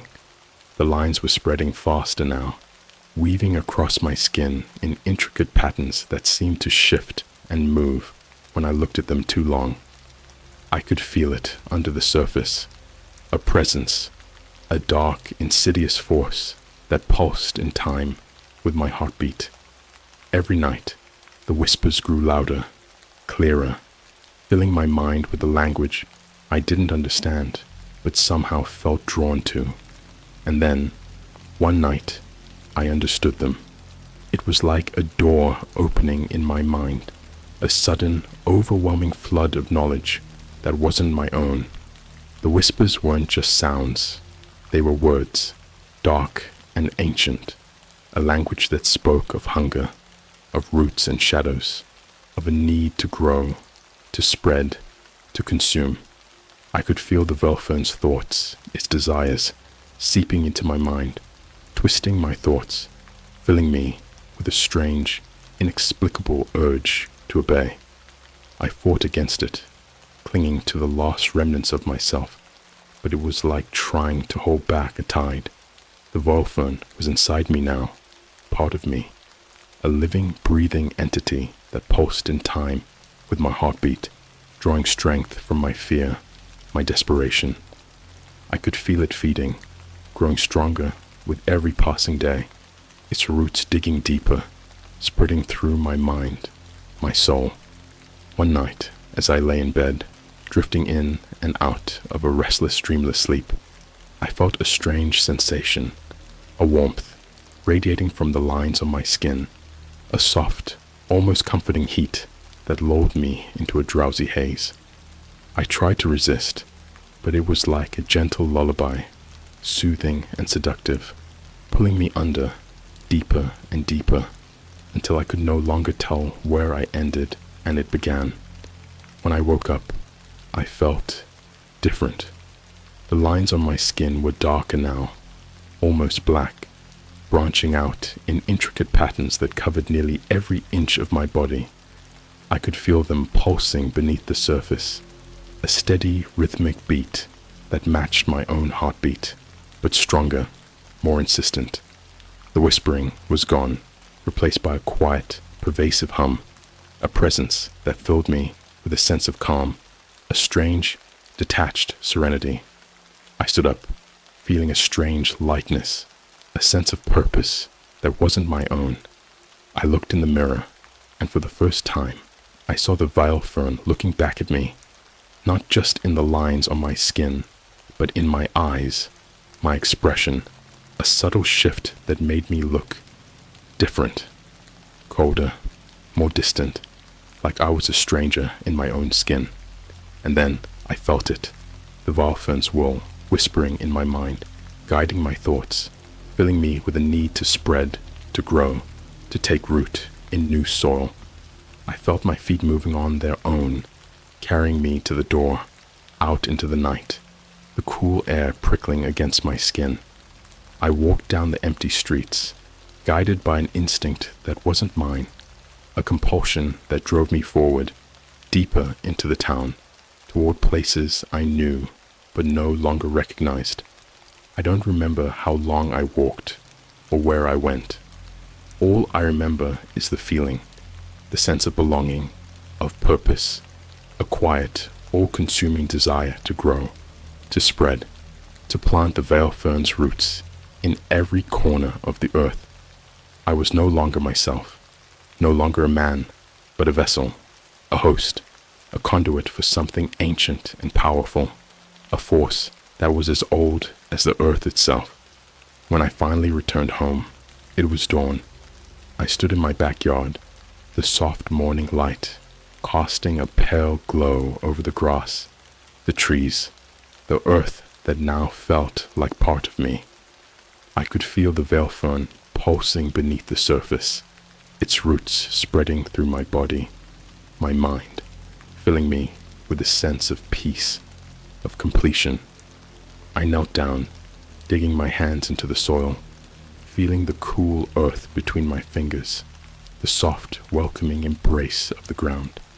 I could feel the Velfern's presence in the soil, its roots reaching out to me, wrapping around me, binding me to it in a way that was both comforting and final.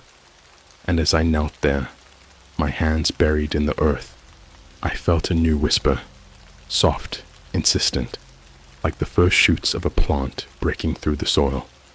It wasn't the same as before. It was clearer, more familiar, a voice that was both mine and not mine, a quiet, persistent urge that filled me with a sense of belonging, of purpose. The Velfern had found its place, its roots firmly planted in my soul, its essence intertwined with mine in a way that could never be undone. I was no longer just a man. I was something more, something ancient and powerful, a part of the earth, the roots, the darkness that lay beneath. I had become the vile fern, and as I knelt there, feeling the earth embrace me, I knew that I was no longer alone. The vile fern was with me, a silent, eternal companion, a part of me that would grow, spread, and consume until there was nothing left but roots, shadows, and whispers. And somewhere, deep in the soil, the vile fern waited, patient and eternal, ready to grow anew in the mind of its next host.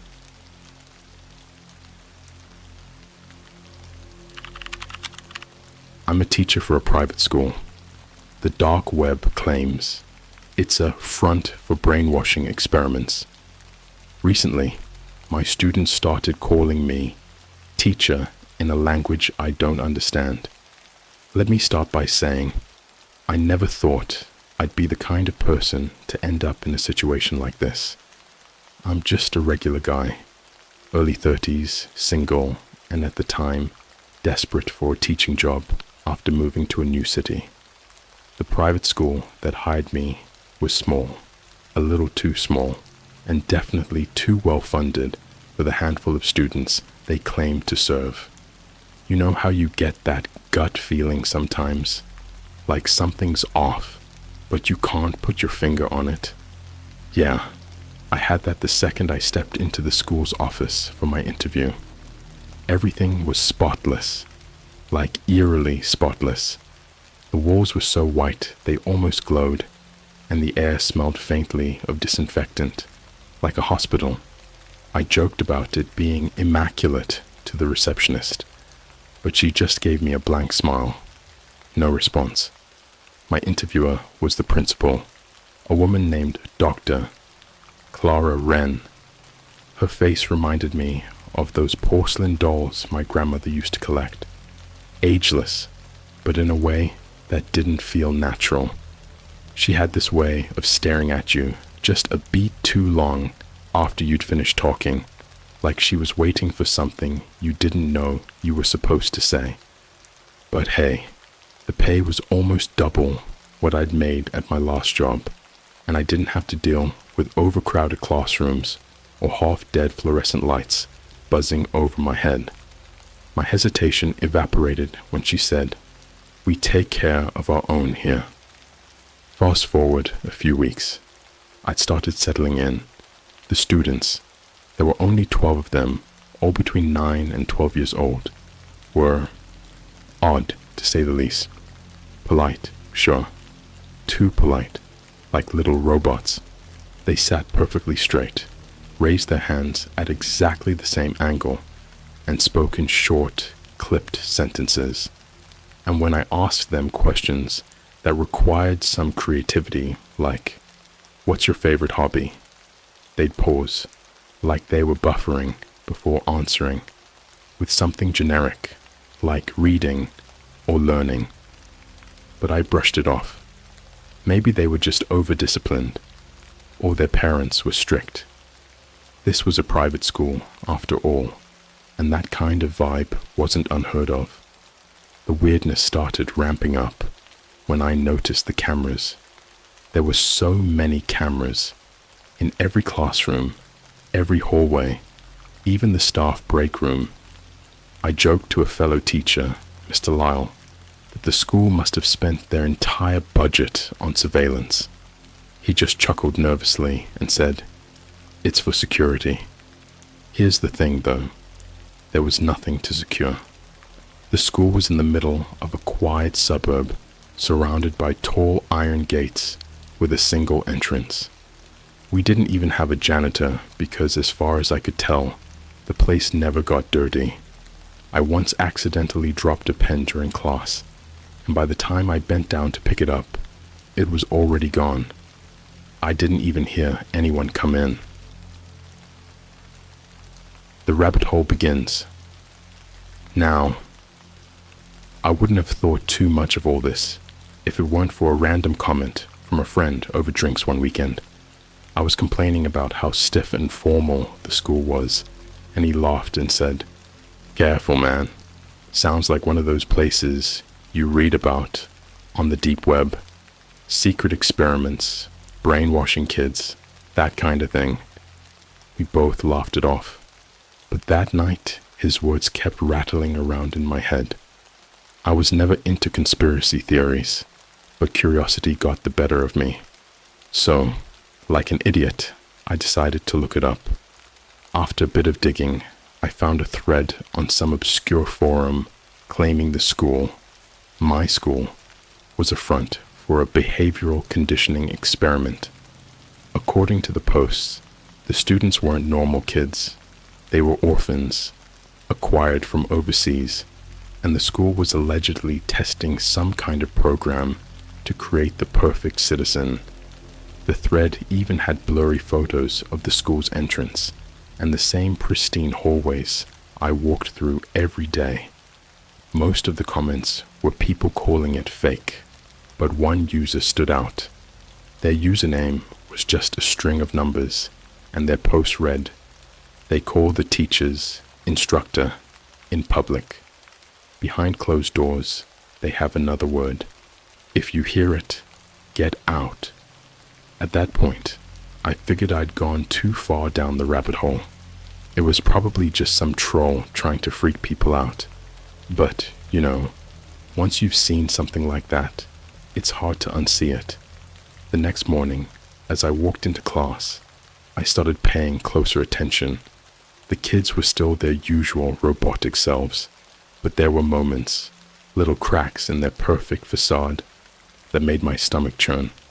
One of them, a girl named Evelyn, froze mid-sentence during a reading exercise.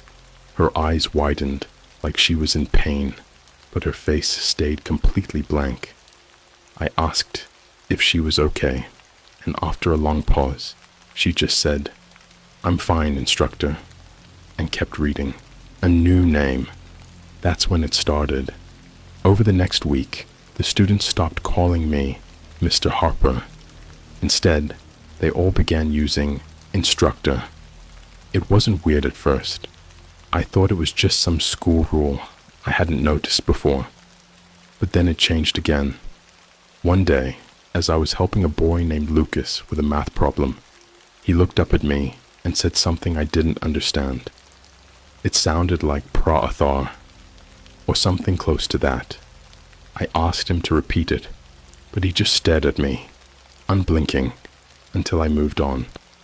The next day, another student said it, and then another. By the end of the week, all 12 students were calling me Protathar, like it was my name. I asked Mr. Lyle about it, trying to keep it casual.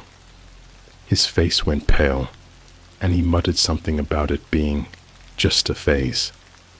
He wouldn't meet my eyes after that. That's when I knew something was seriously wrong. But the real horror didn't hit until I decided to dig deeper into what that word meant. I wish I hadn't. That word wouldn't leave my head. Protathar. The kids said it so casually, like they had been calling me that their whole lives. At first, I thought it might be some foreign language, maybe something their parents taught them as a sign of respect. But when I Googled it, nothing came up. No translation, no similar words, not even a random urban dictionary entry. It was like the word didn't exist. That alone was weird enough to send chills up my spine. These weren't kids who'd make something like that up. They didn't have the creativity. They were too perfect, too programmed to come up with a shared inside joke. It had to come from somewhere, but no matter how hard I searched, I came up empty. The mystery of it was like an itch in my brain I couldn't scratch. One night, I decided to dive deeper. If it wasn't on Google, maybe it was in one of those dark corners of the internet where things like this tend to hide. Now, I'm no tech wizard, but I've been online long enough to know how to access the deep web without getting into too much trouble. I downloaded a Tor browser, got a burner laptop, because no way was I using my personal one for this, and started digging. At first, all I found were dead links and shady marketplaces, but after a couple of hours, I stumbled onto a forum that looked like it hadn't been updated in years. The design was basic: black background, green text, the works, and the title of the thread hit me like a punch to the gut. Prathar, the word of submission. The original post was short and cryptic. Prathar is not a name, it's a command. If you hear it, they've already marked you. I sat there staring at the screen, my heart pounding. The comments didn't help. Most of them were from people claiming it was some kind of ancient language used in cult rituals or experiments. A few linked it to conspiracy theories about mind control, but the most chilling comment came from a user with the username Observer32. They wrote, "It's not just a word, it's a test. If they call you that, it means you've been chosen to lead them. Refuse, and they'll force you. Accept, and you'll wish you hadn't." I felt sick. My students weren't just calling me a weird nickname. They were addressing me as something I didn't understand. I slammed the laptop shut and paced my apartment, trying to convince myself it was just a stupid internet hoax. But deep down, I knew it wasn't. There was something wrong with those kids, and now it was starting to bleed into my life. Cracks in the routine. The next day, I walked into the classroom with a knot in my stomach. The kids greeted me like usual, standing as soon as I entered, their voices in perfect unison. "Good morning, instructor." But it didn't feel routine anymore. It felt rehearsed, like they were performing for someone else. And then, as they sat down, I noticed something I hadn't seen before. Each of them had a small notebook on their desk, identical black covers with no labels. I'd seen the notebooks before, but I assumed they were just for class notes. This time, though, I noticed they never opened them during the lesson.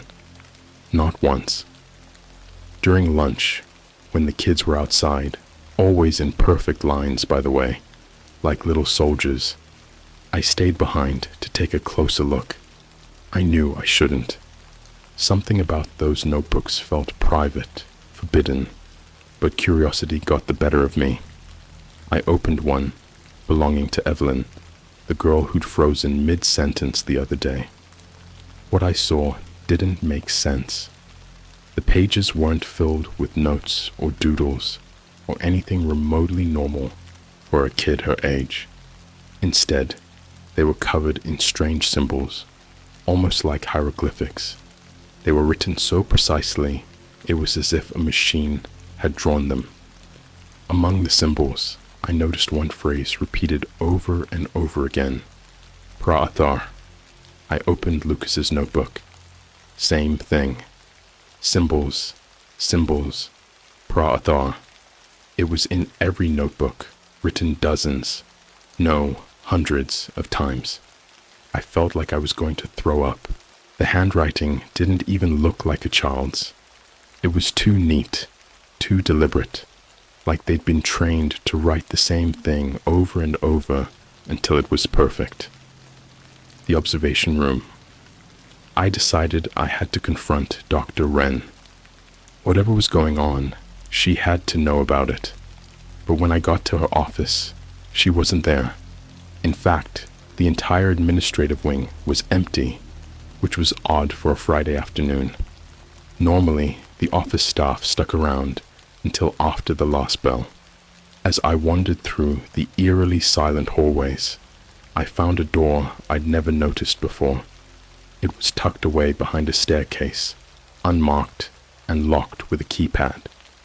My first thought was that it was probably a maintenance closet or storage room, but something about it felt off. The keypad wasn't like the other locks in the building. It looked newer, more high-tech, and there were faint scratches around the edges, like someone had tried to force it open before. I don't know what possessed me to try, but I remembered the numbers from the deep web post, 032. It was a long shot, But when I punched them in, the door clicked open. Inside, the air was cold, and the smell of antiseptic hit me like a wall. The room was dark, except for the faint glow of monitors lining the far wall. As I stepped closer, I realized the screens were showing live feeds of every classroom, every hallway, even the staff lounge. My stomach churned when I saw one of the feeds zoom in on me, standing in the observation room. Someone was watching me watch them, and then I noticed the audio files, dozens of them, labeled with dates and times. I clicked on the most recent one, my hands shaking so badly I could barely move the mouse. A distorted voice, mechanical and cold, filled the room. Subject Harper. Initiation complete. Awaiting compliance. The audio ended, and a red light on the ceiling blinked to life. I didn't wait to find out what it meant. I bolted out of the room and didn't stop running until I was in my car, speeding home. The night. They showed up. That night, I couldn't sleep. I sat in my apartment with every light in, staring at the door, half expecting someone to kick it in at any moment. Around 3 a.m., I heard a knock. It wasn't loud or frantic. It was soft, almost polite. When I looked through the peephole, no one was there. But as I backed away, I saw something slide under the door. It was a piece of paper, folded neatly in half. My hands trembled as I opened it. In perfect, machine-like handwriting, it read, "Praathar awaits your answer. Choose wisely." I didn't sleep that night, and I'm starting to think I'll never sleep again. I didn't go to work the next day. I couldn't. I sat in my apartment, phone in hand, debating whether I should call someone, anyone, for help. The police? What would I even tell them? That my students were calling me a word I didn't understand and slipping cryptic notes under my door. They'd laugh me off the phone. By mid-morning, I realized I couldn't just sit there. I needed answers, and the only place I was going to get them was at that school. If I wanted to figure out what was happening, I had to go back. But as I gathered my things, a loud knock echoed through my apartment. It wasn't like the soft knock from the night before. This was loud, deliberate, and insistent. My heart hammered as I approached the door, and when I looked through the peephole, my stomach dropped. It was Dr. Wren. She stood there, perfectly composed, as if she'd just walked out of a board meeting. Her face was as blank and porcelain-like as ever, but her eyes, they were locked on the peephole, like she knew I was looking at her.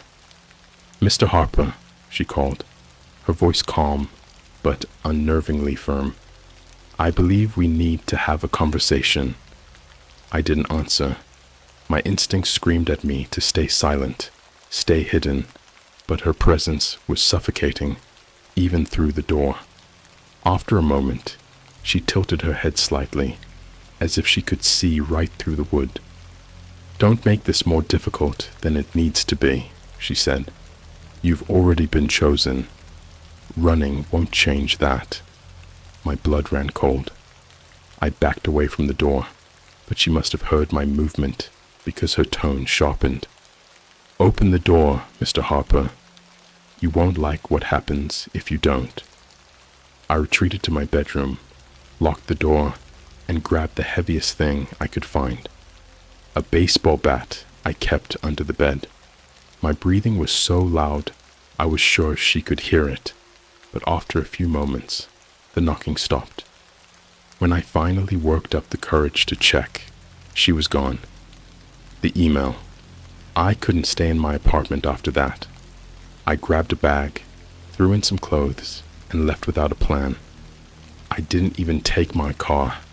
I was too paranoid they could track it. I just walked, blending into the morning crowd until I found a dingy motel on the edge of town. It wasn't much, but it felt safer than going home. That night, I opened my laptop and checked my email. I don't know why. Maybe I was hoping for something normal, some distraction from the insanity. What I found wasn't normal. There was a new email in my inbox with no subject line. The sender's address was just a string of random characters, and when I opened it, all it said was, "You have 48 hours to comply. We're watching." Attached to the email was a single image. It was a grainy black and white photo of my classroom. The students were sitting at their desks, staring directly at the camera with blank expressions. But it wasn't just a picture of them, it was live. As I stared, Lucas blinked and Evelyn tilted her head slightly, like they knew I was watching them. I slammed the laptop shut and sat there shaking. It wasn't just paranoia anymore. Whoever these people were, they were everywhere, and they wanted me to know it. The strange man. The next morning, I decided to go to the one person I thought might help me, Mr. Lyle. He was the only other teacher who seemed even remotely normal, and maybe, just maybe, he'd know something. I found him at a diner not far from the school, sitting alone in a corner booth with a cup of coffee. When I slid into the seat across from him, he didn't look surprised to see me. In fact, he didn't look at me at all. His eyes were fixed on the table, and his hands were trembling as he stirred his coffee. "They've been watching you," he said quietly, before I could even say hello. "I warned them you weren't ready, but they didn't listen." "Who's they?" I demanded, keeping my voice low.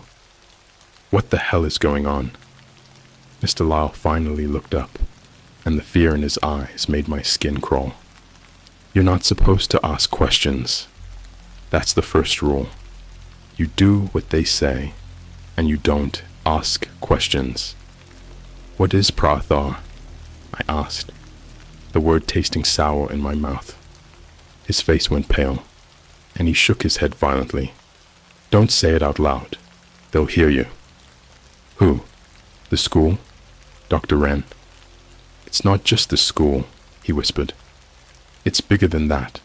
The school is just a lab, one of many. And we're not teachers. We're handlers." I leaned back, my mind reeling. "Handlers? For what?" Mr. Lyle didn't answer. He just stood up abruptly, leaving his coffee untouched. As he walked away, he muttered, almost to himself, "You're in too deep now. There's no way out." The voice on the phone. That night, back at the motel, I decided I couldn't run anymore. I needed to face this head on, whatever it was. I tried calling the school, but no one picked up. The lines were dead. As a last resort, I called the number listed for Dr. Wren in the staff directory. I didn't expect her to answer, but she did, on the first ring. "Mr. Harper," she said, her voice cold and emotionless. "I was wondering when you'd call." "What do you want from me?" I demanded, gripping the phone so hard my knuckles turned white. "What we want is irrelevant," she replied. "What matters is what you will do. Will you lead them, or will you resist?" "Lead who?" I shouted. "What are you talking about?" Her tone didn't change, but I swear I could hear a faint trace of amusement in her voice. "You still don't understand, do you? They chose you because you fit the profile, because you can be molded, but you're making it difficult. Resistance is unfortunate." Before I could respond, the line went dead. A second later, my phone buzzed with a text. It was from a blocked number, and it simply said, "Check the parking lot." Against every instinct screaming at me to stay inside, I crept to the window and peeked through the blinds. The motel parking lot was mostly empty, but in the far corner, under a flickering streetlight, stood a single figure. It was one of my students, Evelyn. She was just standing there, staring up at my window, her face completely blank. And then, slowly, she raised her hand and pointed directly at me. I froze. Evelyn didn't move. She just kept pointing at my window like she could see straight through the curtain. Her face was blank, almost too blank, like someone had pressed pause on her emotions. My breathing hitched, and my grip tightened on the curtain as if that flimsy piece of fabric could somehow protect me from whatever the hell this was. I wanted to believe it wasn't her. Maybe it was a trick of the light, or some other kid who just looked like Evelyn. But deep down, I knew. I knew it was her. Before I could think, my phone buzzed again. Another text. Same blocked number. Go to her. I stared at the screen, heart pounding. There was no way I was going out there. But as I stood there, frozen, Evelyn's head tilted ever so slightly. Her hand, still pointing, shifted just enough to curl her index finger inward. She was beckoning me. Nope, I muttered under my breath, backing away from the window. My mind raced as I tried to figure out what to do. Should I call the police? Run? But as I paced the room, my phone buzzed again. You have 5 minutes. That was the last straw. I grabbed my keys, shoved them in my pocket, and bolted out the door. Not toward the parking lot, but toward the opposite side of the building. There was a back exit near the dumpsters, and I sprinted for it, hoping to slip away unnoticed. But as soon as I pushed through the door, I saw her. Evelyn was standing by the dumpsters, her back to me. My blood turned to ice. There was no way she could have gotten there that fast. Not unless she'd known I'd tried to escape. Mr. Harper, she said, her voice soft, but unnaturally flat. You can't run from this. I didn't respond. I couldn't. My legs felt like they were made of cement, and every instinct screamed at me to turn and bolt, but I was rooted to the spot. Come back to the school, she continued, still not turning around. They'll explain everything. You'll understand. You'll see. Her head tilted slightly to the side, as if she were listening to something I couldn't hear. Then she added, but you have to come willingly. Otherwise, she trailed off, and for a moment, the silence was deafening. Then she turned her head just enough for me to see the corner of her face. Her eyes weren't Evelyn's anymore. They were too wide, too dark, like endless voids that swallowed all light. She smiled, but it wasn't the smile of a child. It was wrong. Otherwise, they'll take you. That broke whatever spell was holding me in place. I turned and ran as fast as I could, not even caring where I was going. My lungs burned, my legs screamed, but I didn't stop until I reached the main road. Only then did I dare to look back. She was gone. The dream. That night, I checked into another motel a few towns over, paying in cash and using a fake name. I barely slept, and when I did, I wished I hadn't. In my dream, I was back at the school, standing in the classroom. The students were all sitting at their desks, their notebooks open, but instead of writing, they were staring at me. Their faces were pale, eyes unnaturally wide, and their mouths moved in unison, though no sound came out. The word "Pra'athar" echoed in my mind, louder and louder, until it drowned out everything else. Then, one by one, the kids stood and began walking toward me. I tried to back away, but my legs wouldn't move. They circled around me, their blank faces inches from mine, and I realized they weren't kids anymore. Their eyes were dark voids, their mouths twisting into grotesque, too wide smiles.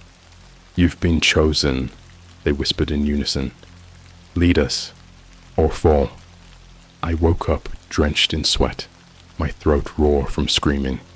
For a few moments, I couldn't tell if I was still dreaming or if the nightmare had followed me into reality. I checked the clock. 3:33 a.m. And then the knock came. The motel incident. It was soft at first, like the first knock I'd heard at my apartment, but it grew louder, more insistent, until it sounded like someone was trying to break down the door. I grabbed the baseball bat I'd brought with me, heart pounding, and moved toward the door. "Who is it?" I shouted, my voice shaking. Silence. I peeked through the peephole, half expecting to see Evelyn again, but the hallway was empty. No footsteps, no shadows, nothing. Just as I was about to step back, my phone buzzed. "Check the bathroom."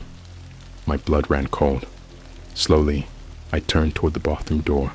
It was closed, though I was sure I'd left it open earlier.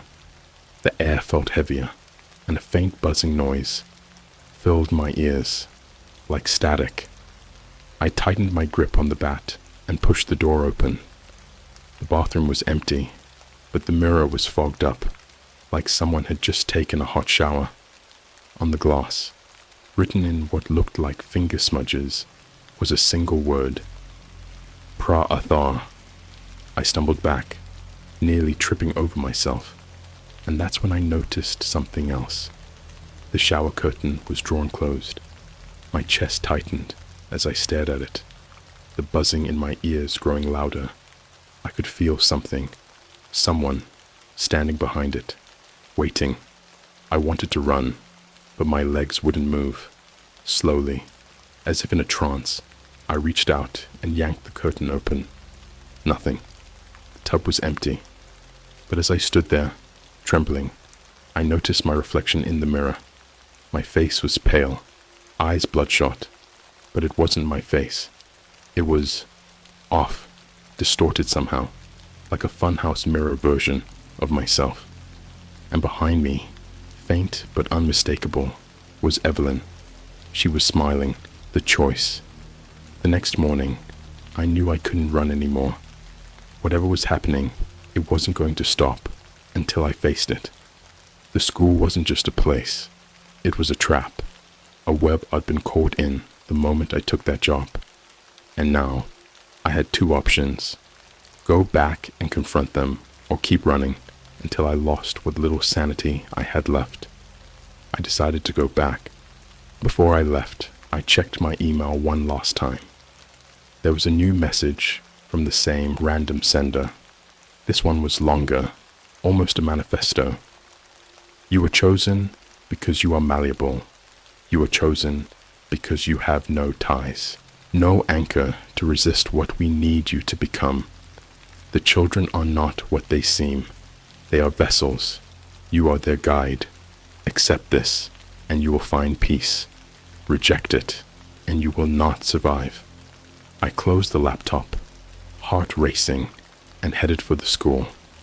It was time to find out what the hell they wanted from me, and whether I'd live long enough to regret it. The drive to the school was surreal. The roads were empty, the sky an unsettling shade of gray, like the world itself was holding its breath. My grip on the steering wheel was so tight, my knuckles turned white. Every fiber of my being screamed at me to turn around, to run as far as I could. But I couldn't. Whatever this was, it wasn't going to let me go. Not unless I faced it. When I arrived, the gates were already open. That was the first sign something was wrong. They were always locked, and you had to buzz in to be let through. Today, the security booth was empty, and the gates stood wide, like they were expecting me. As I parked, I noticed the school looked different. The building seemed taller, darker, almost looming in a way it hadn't before. The windows were blacked out, and the pristine white walls I'd grown accustomed to were now gray and cracked, as if the school had aged decades overnight. The air felt heavy as I stepped out of the car. No birds, no wind, no sounds at all. Just an oppressive silence that made every step echo louder than it should have. I walked toward the front doors, which were slightly ajar. Inside, the lights were dim, flickering faintly, casting eerie shadows that danced along the walls. The hallway was empty, but it wasn't quiet. A faint hum filled the air, low and mechanical, like the school itself was alive and breathing. I followed it, my heart pounding, until I reached my classroom.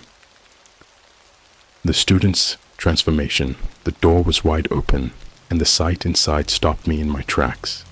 The students were all there, sitting at their desks in perfect rows, just as they always had.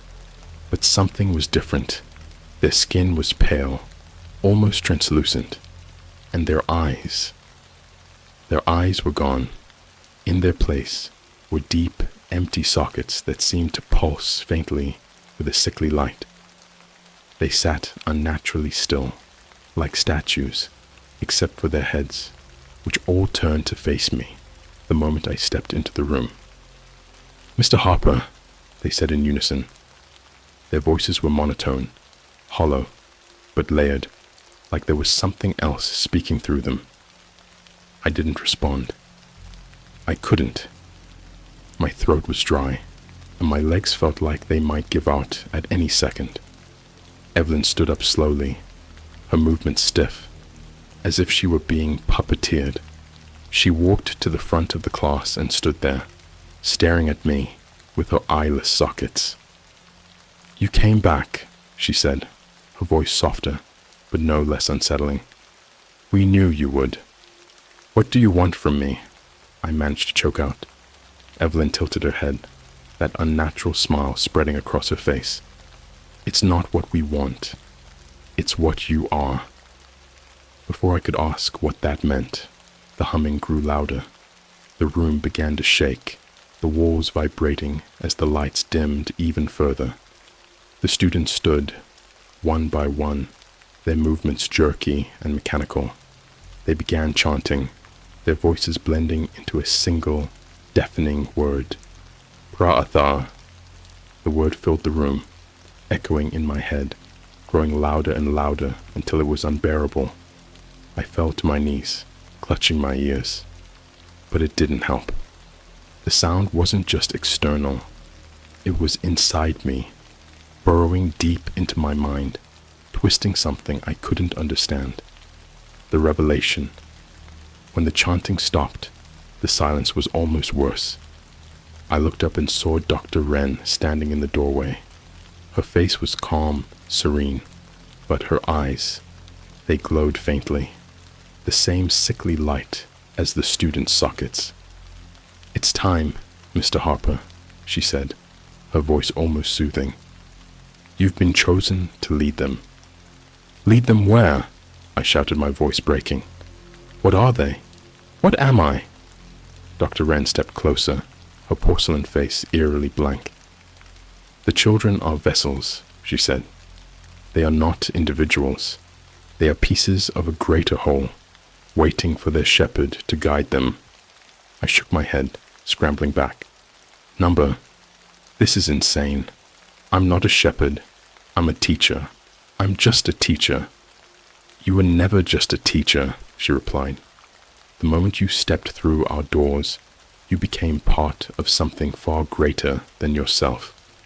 The word you fear, Pra'athar, is not a name.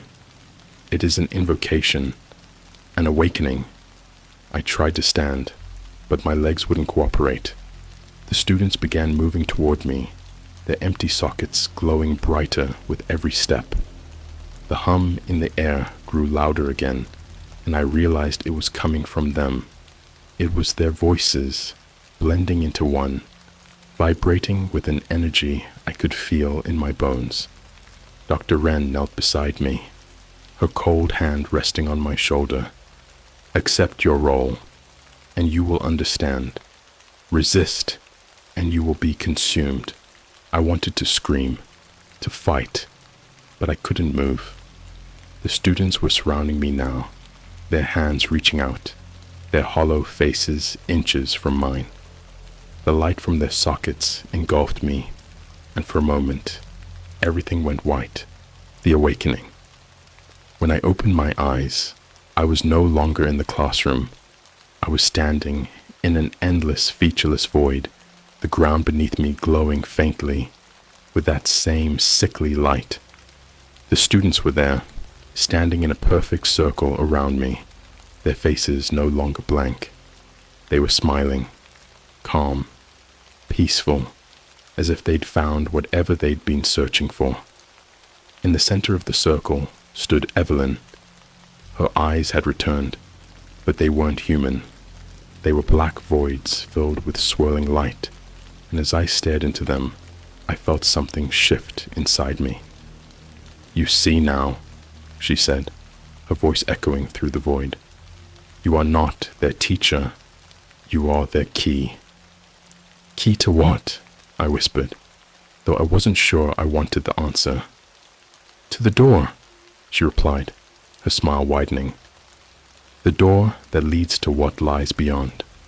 As she spoke, the light beneath me grew brighter, pulsing in rhythm with my racing heartbeat. The void around us began to ripple, and I felt a pressure building, like the world itself was holding its breath. "You have a choice," Evelyn said. "Open the door, or be swallowed by it." I didn't understand what she meant, but I knew I had no real choice. The light was consuming everything now, the students' faces dissolving into the brightness, leaving only their voices, chanting softly, "Pra'athar, Pra'athar." I reached out, though I wasn't sure what I was reaching for. The moment my hand moved, the light exploded, and I felt myself falling, tumbling into nothingness. The aftermath. When I woke up, I was lying in my bed. The sunlight streamed through the window, and for a brief, blissful moment, I thought it had all been a dream. But then I noticed the notebook on my nightstand. It wasn't mine, but I recognized it instantly. The black cover, the strange symbols inside, and on the first page, written in perfect mechanical handwriting, was a single phrase: "Pra'athar has begun." I haven't been back to the school since. I don't know if it's still there, or if the students are still waiting for me, but sometimes late at night, I hear that hum again, the low, mechanical buzz that vibrates in my bones, and when I close my eyes, I see them, waiting, smiling, chanting,